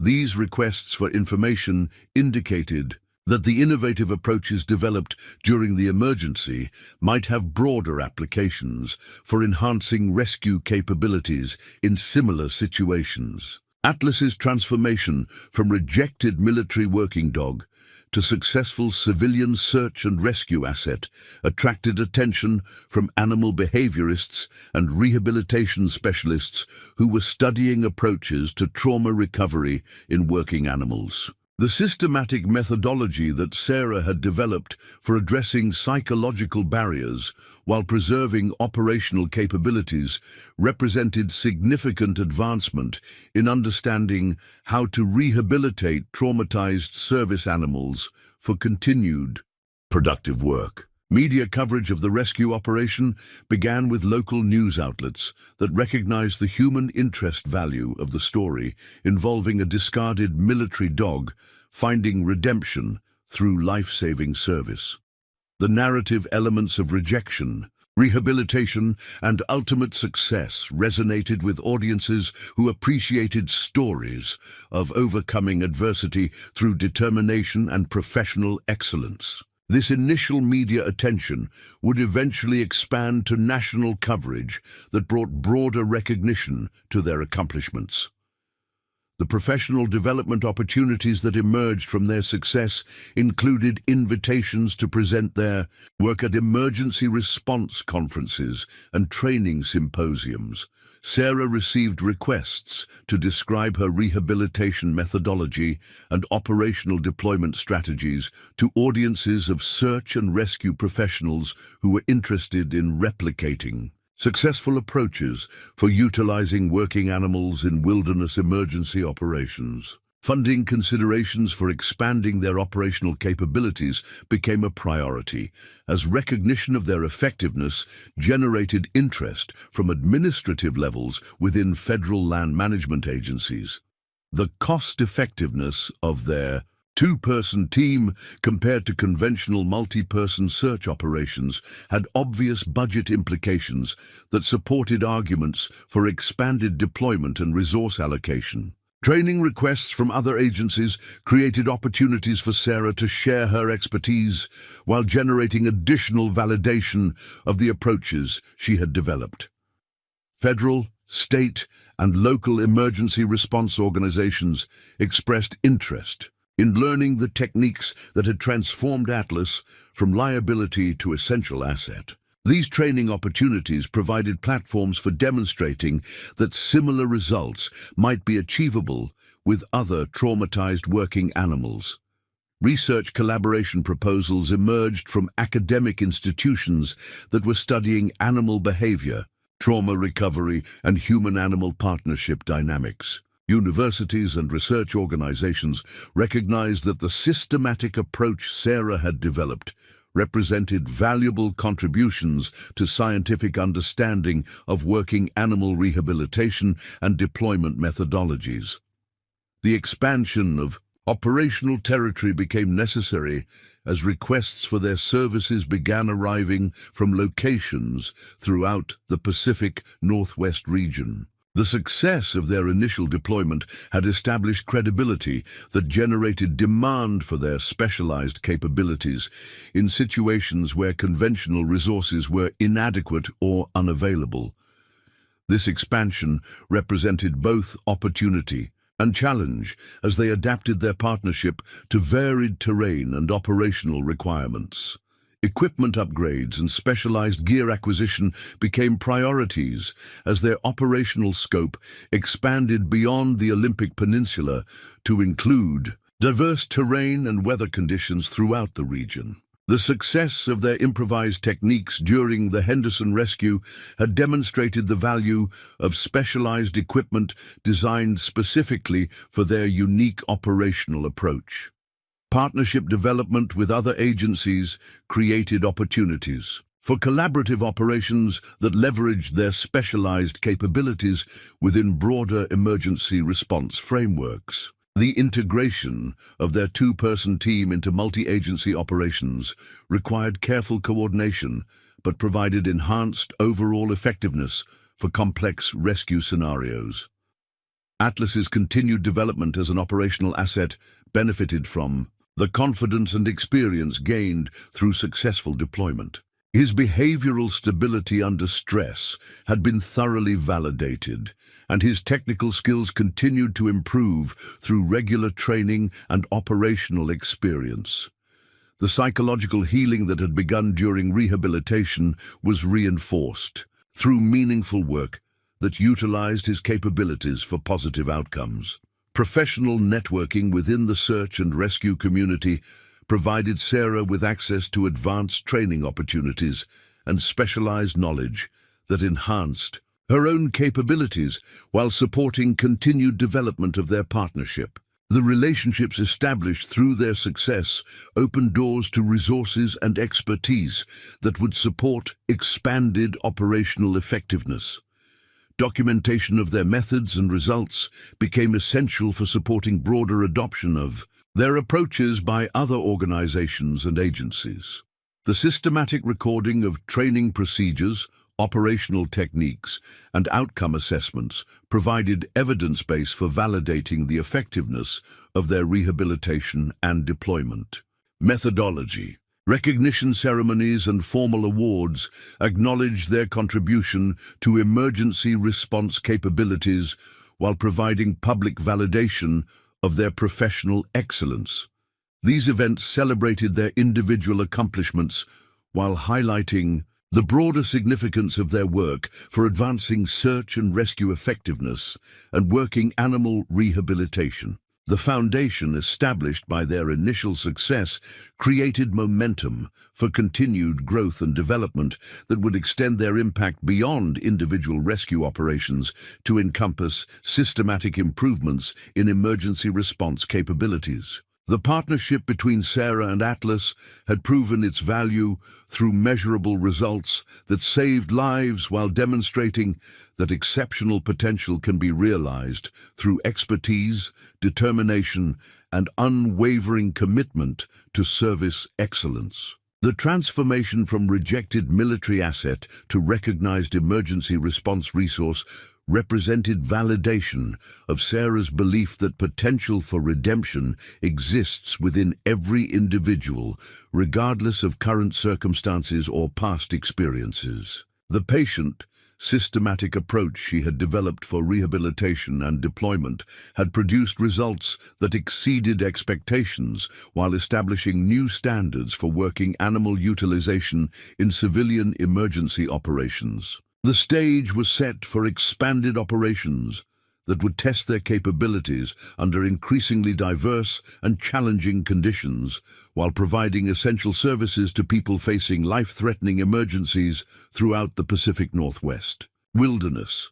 Their proven effectiveness had established the credibility necessary for accessing resources and support that would enable them to maximize their impact on emergency response capabilities throughout the region. The establishment of the Pacific Northwest Working Animal Rehabilitation Center represented the culmination of 6 months of intensive planning, resource development, and interagency coordination that transformed Sarah Mitchell's innovative approach from individual success story into systematic program, capable of addressing the broader challenges facing traumatized service animals throughout the region. The facility, constructed on federal land adjacent to the Olympic National Forest Service Station, incorporated specialized training environments, veterinary care capabilities, and research infrastructure designed to support comprehensive rehabilitation and operational deployment programs.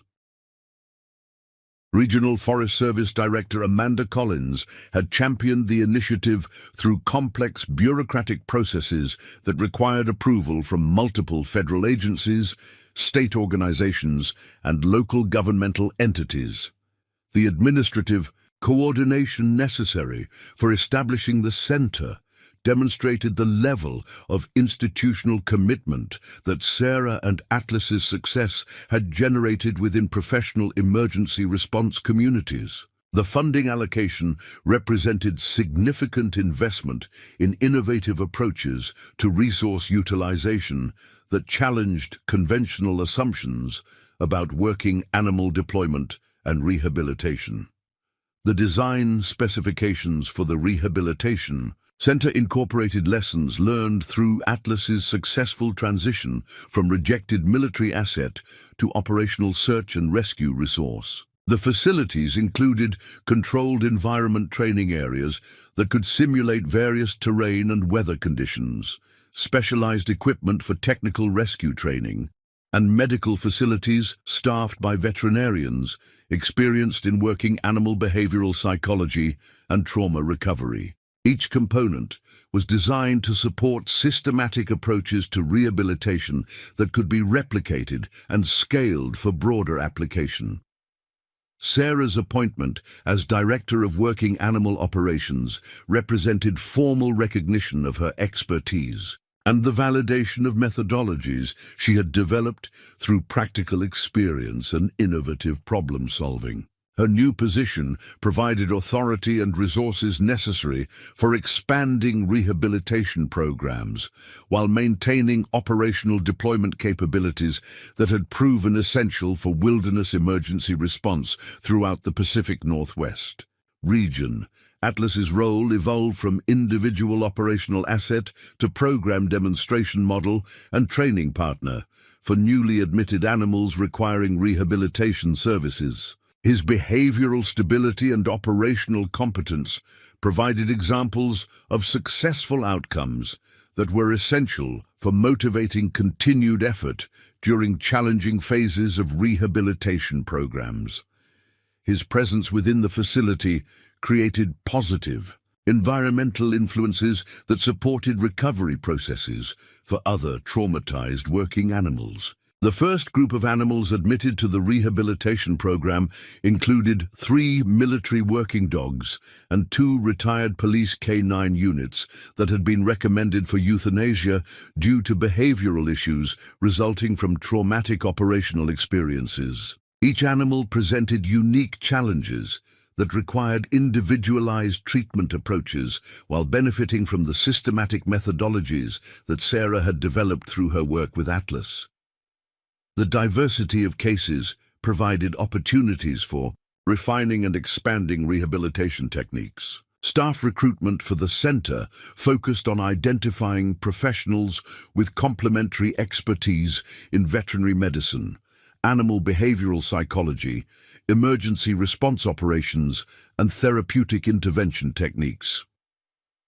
The multidisciplinary approach was essential for addressing the complex needs of traumatized working animals while maintaining the high standards of care and training that would be necessary for successful rehabilitation and operational deployment. Training programs developed for the center incorporated both theoretical knowledge and practical experience components that prepared staff members to implement sophisticated rehabilitation approaches under challenging conditions.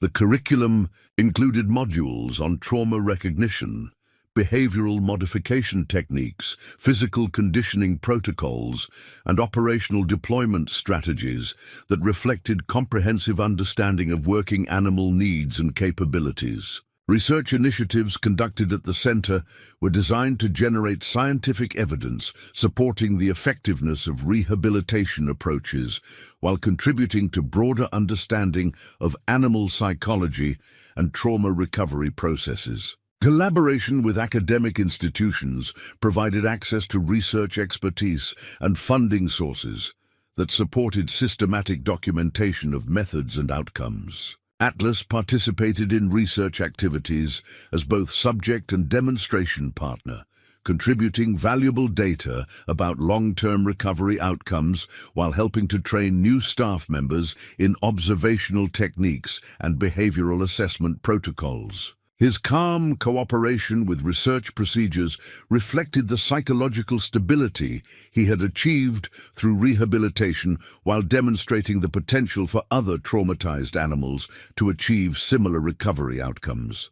The operational deployment schedule maintained Sarah and Atlas's availability for emergency response throughout the Pacific Northwest region while accommodating their increased responsibilities at the rehabilitation center.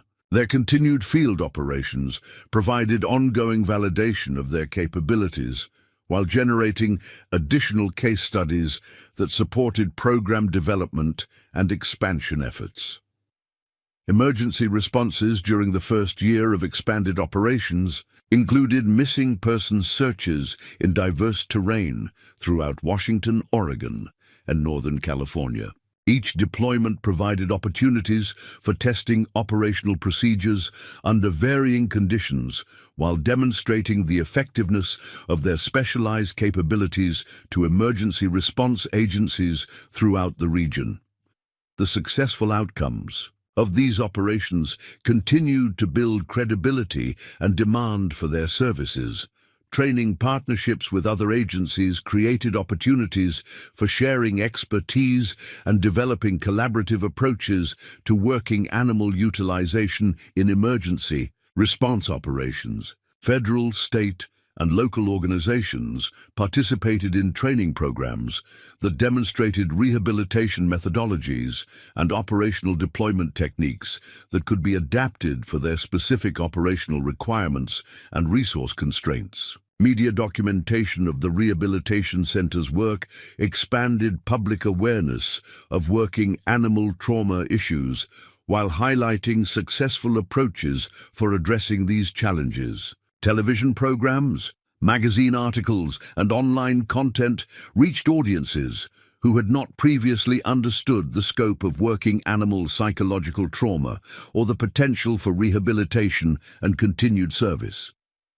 Professional presentations at national conferences established Sarah as a recognized expert in working animal rehabilitation and deployment strategies. Her presentations provided detailed documentation of methodologies and outcomes while inspiring other professionals to consider similar approaches within their own organizations and operational contexts. These speaking opportunities expanded the influence of her work beyond regional boundaries. International interest in the Rehabilitation Center's approaches emerged from military and civilian organizations in countries facing similar challenges with traumatized working animals. Requests for consultation and training support indicated that the methodologies developed through Sarah's work had global relevance and potential for adaptation to diverse cultural and operational contexts. The development of standardized assessment protocols enabled systematic evaluation of working animals for rehabilitation potential, while providing objective criteria for determining optimal treatment approaches and deployment strategies. These protocols incorporated lessons learned through experience with diverse cases, while maintaining flexibility necessary for addressing individual needs and circumstances. Success metrics established for the rehabilitation program included behavioral stability assessments, operational capability evaluations, and long-term outcome tracking that provided comprehensive measurement of program effectiveness. The data collection systems enabled continuous improvement of methodologies while generating evidence necessary for supporting program expansion and replication in other locations. Partnership development with equipment manufacturers created opportunities for developing specialized gear designed specifically for rehabilitation and operational deployment of working animals in emergency response applications. The collaboration resulted in innovative products that enhanced safety and effectiveness while reflecting practical understanding of operational requirements and animal behavioral needs. Advanced training programs for rehabilitation staff incorporated increasingly sophisticated techniques for addressing complex trauma cases while maintaining high standards of care and safety.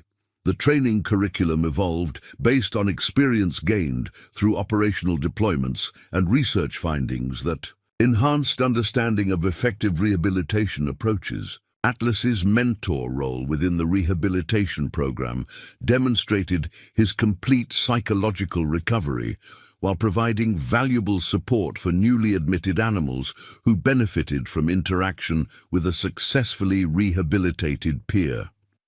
His calm presence and stable behavior created positive environmental influences that accelerated recovery processes for other traumatized working animals. The establishment of outcome tracking systems enabled long-term monitoring of rehabilitation success rates while identifying factors that contributed to positive outcomes versus cases requiring modified approaches or alternative placement strategies. This systematic data collection supported continuous improvement of methodologies while providing evidence base for program validation and expansion. Regional expansion planning incorporated lessons learned during the first year of operations, while addressing increasing demand for rehabilitation services from agencies throughout the Western United States.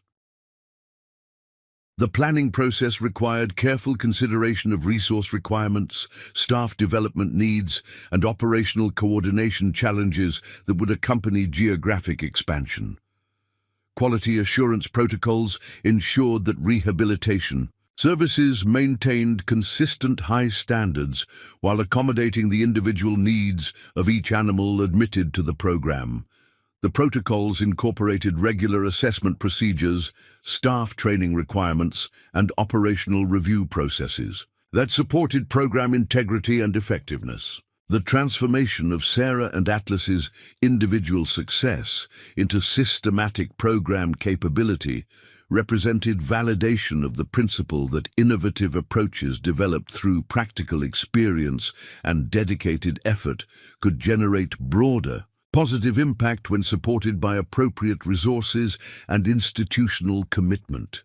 Their work had evolved from proving individual potential to creating infrastructure that would enable similar success for countless other working animals facing trauma-related challenges.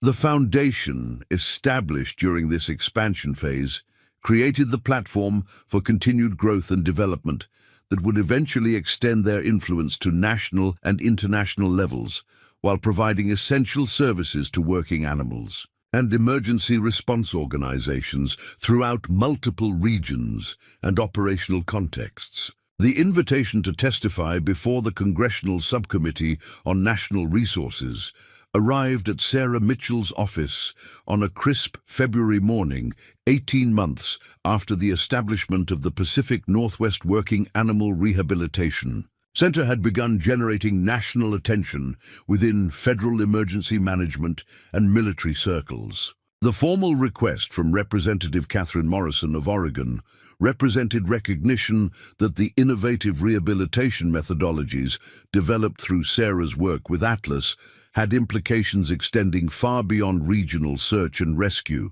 operations to encompass broader questions of resource utilization, veteran services, and emergency preparedness capabilities. The congressional hearing scheduled for the following month would examine federal policies governing working animal retirement, rehabilitation services for traumatized service animals, and potential expansion of successful rehabilitation programs to military installations and federal agencies throughout the United States. Sarah's testimony would provide expert perspective on practical approaches for addressing working animal trauma while demonstrating measurable outcomes that justified policy modifications and resource allocation decisions.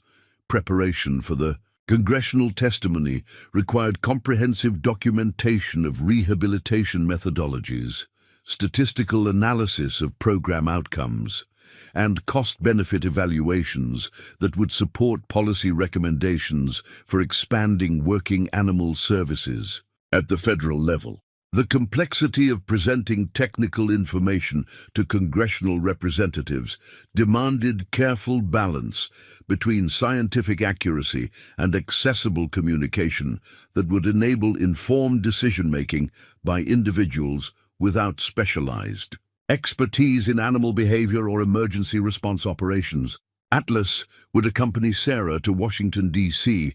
as a living demonstration of rehabilitation success and operational capability.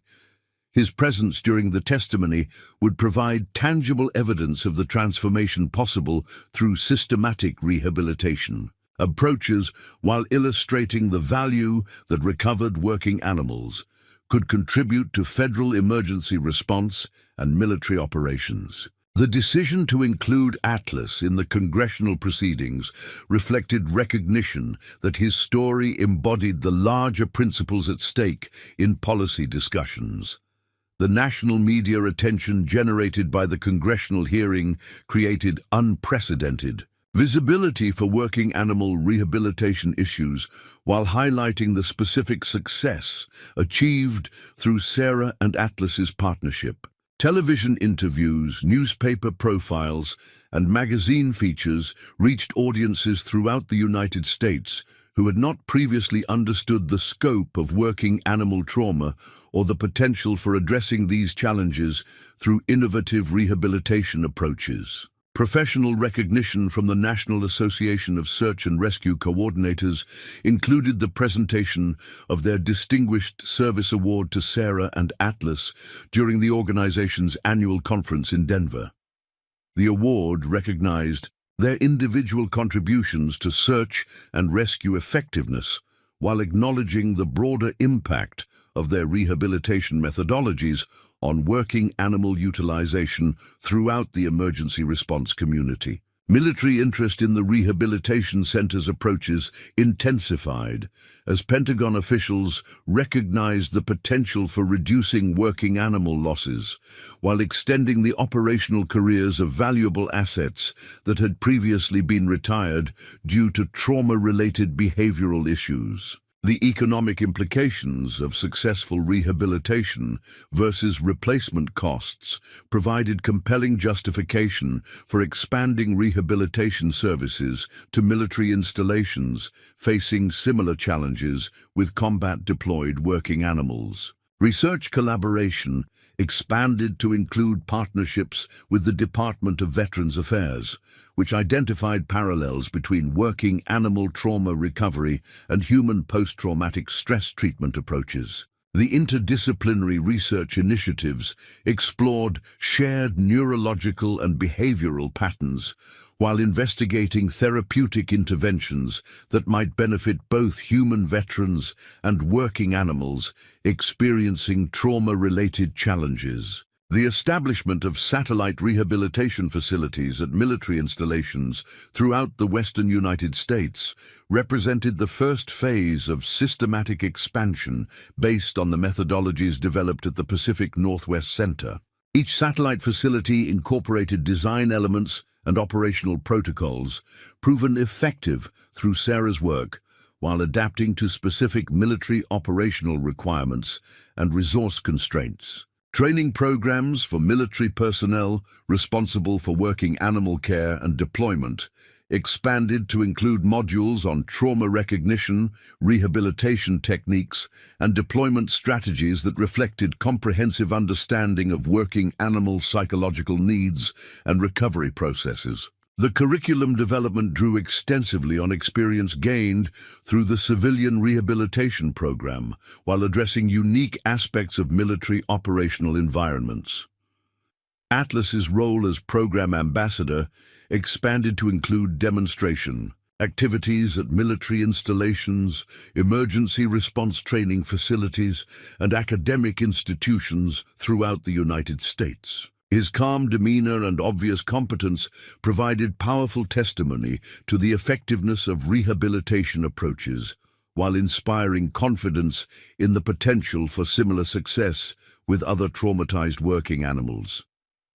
International delegations from allied military forces and civilian emergency response organizations visited the Rehabilitation Center to observe methodologies and explore adaptation of successful approaches to their operational contexts. Representatives from Canada, the United Kingdom, Australia, and several European nations participated in training programs while contributing perspectives from their own experiences with working animal deployment and rehabilitation challenges. The development of certification programs for working animal rehabilitation specialists created standardized training pathways that ensured consistent quality while enabling expansion of rehabilitation services to additional locations throughout the United States.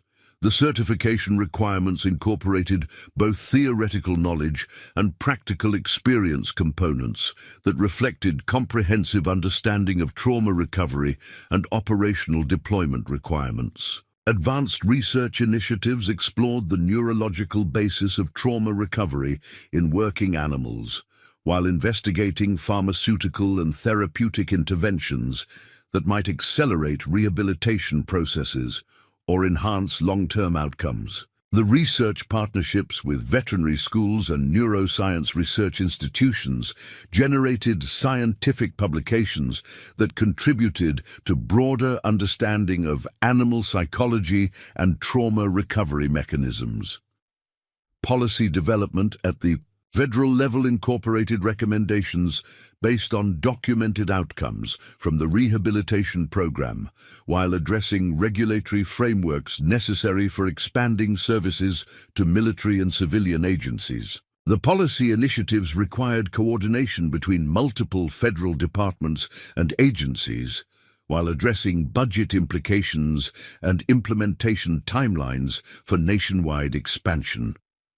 Atlas's continued operational deployments provided ongoing validation of rehabilitation effectiveness while generating additional case studies that supported program development and policy advocacy efforts.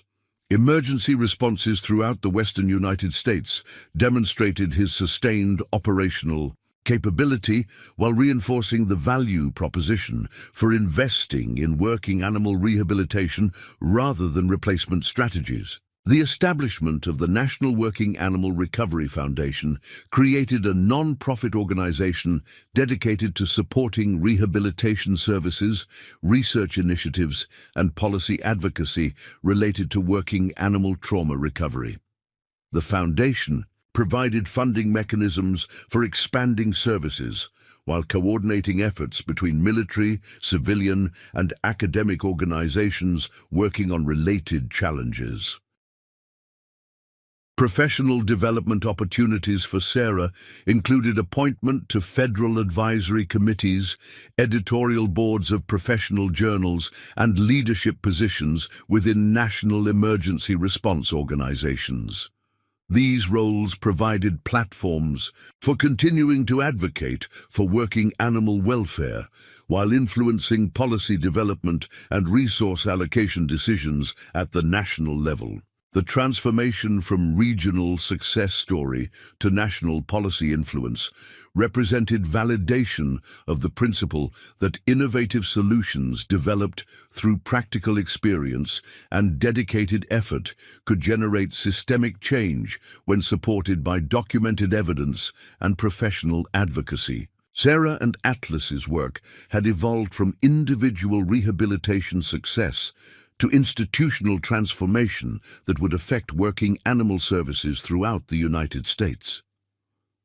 Quality metrics established for expanded rehabilitation programs incorporated lessons learned through multiple years of operational experience while maintaining flexibility necessary for addressing diverse operational requirements and animal behavioral needs. The measurement systems provided objective assessment of program effectiveness while supporting continuous improvement and adaptation to emerging challenges. The economic impact analysis of expanded rehabilitation services demonstrated significant cost savings compared to traditional approaches of retiring traumatized working animals and acquiring replacement assets. The financial justification provided compelling support for policy recommendations while addressing budget concerns that might otherwise limit program expansion efforts. Educational partnerships with veterinary schools, psychology programs, and emergency management training institutions created curriculum development initiatives that prepared future professionals with knowledge and skills necessary for implementing working animal rehabilitation and deployment strategies. The educational impact extended the influence of successful methodologies to future generations of practitioners.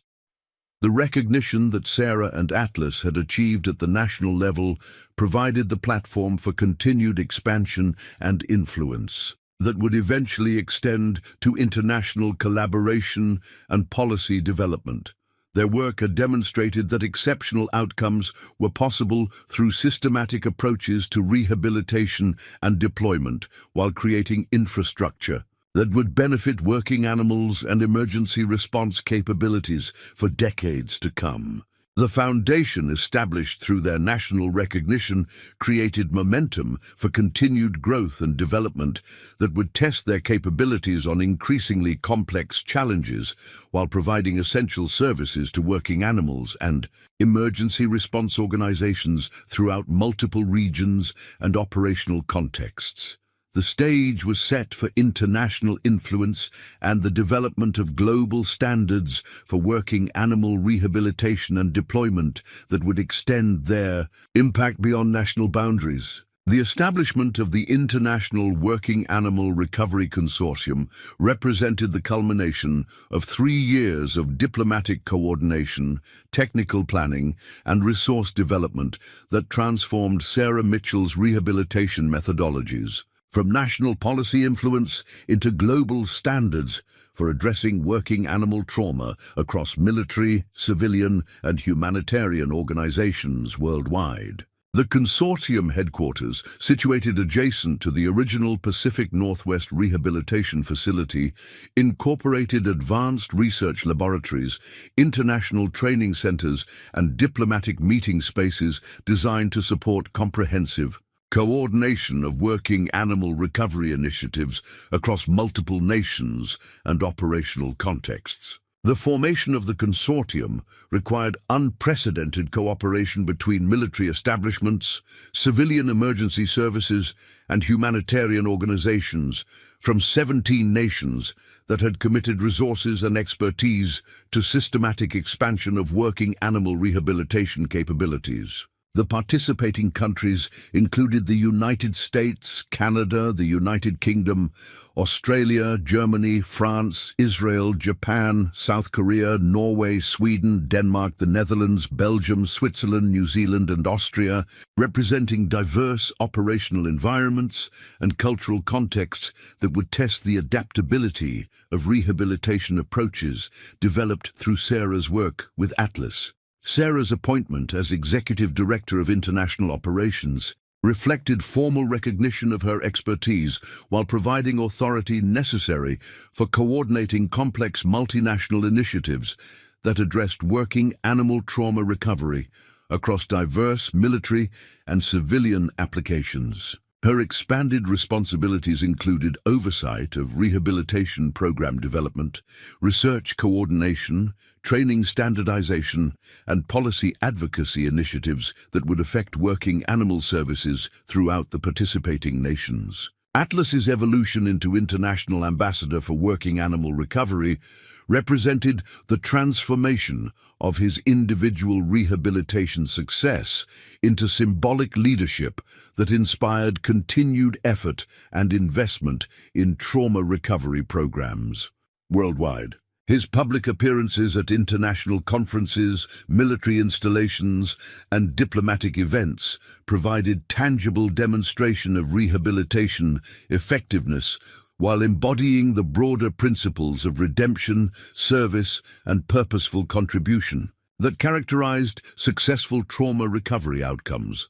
The development of international training standards required extensive coordination between military and civilian organizations with varying operational requirements, cultural contexts, and resource availability. The standardization process incorporated lessons learned through 5 years of rehabilitation program implementation, while maintaining flexibility necessary for adaptation to diverse operational environments and specific national requirements. Research collaboration expanded to include partnerships with veterinary schools, psychology research institutions, and military medical facilities throughout the participating nations. The International Research Network generated comprehensive scientific documentation of trauma recovery mechanisms while investigating pharmaceutical interventions, therapeutic techniques, and environmental modifications that enhanced rehabilitation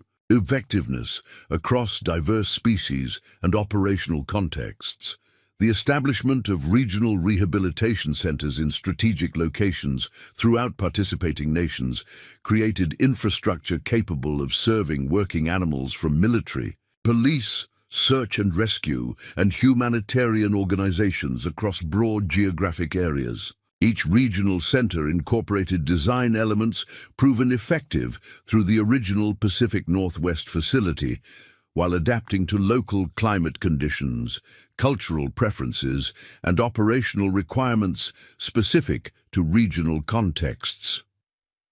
Advanced Training programs for international rehabilitation specialists incorporated increasingly sophisticated techniques for addressing complex trauma cases while maintaining consistent quality standards across diverse cultural and operational environments. The curriculum development reflected comprehensive understanding of cross-cultural communication, international operational protocols, and diplomatic coordination requirements necessary for effective multinational program implementation. Quality assurance systems established for international program expansion incorporated standardized assessment protocols, outcome measurement procedures, and continuous improvement mechanisms that ensured consistent effectiveness while accommodating regional variations in operational approaches and cultural preferences. The quality management framework provided objective validation of program success while supporting systematic refinement of methodologies based on operational experience. The economic impact analysis of international rehabilitation program expansion demonstrated significant cost savings for participating nations while enhancing operational capabilities across military and civilian emergency response organizations. The financial justification provided compelling support for continued investment in program expansion while addressing budget concerns that might otherwise limit international cooperation efforts. Up next, you've got two more standout stories right on your screen. If this one hit the mark, you won't want to pass these up. Just click and check them out. And don't forget to subscribe and turn on the notification bell so you don't miss any upload from us.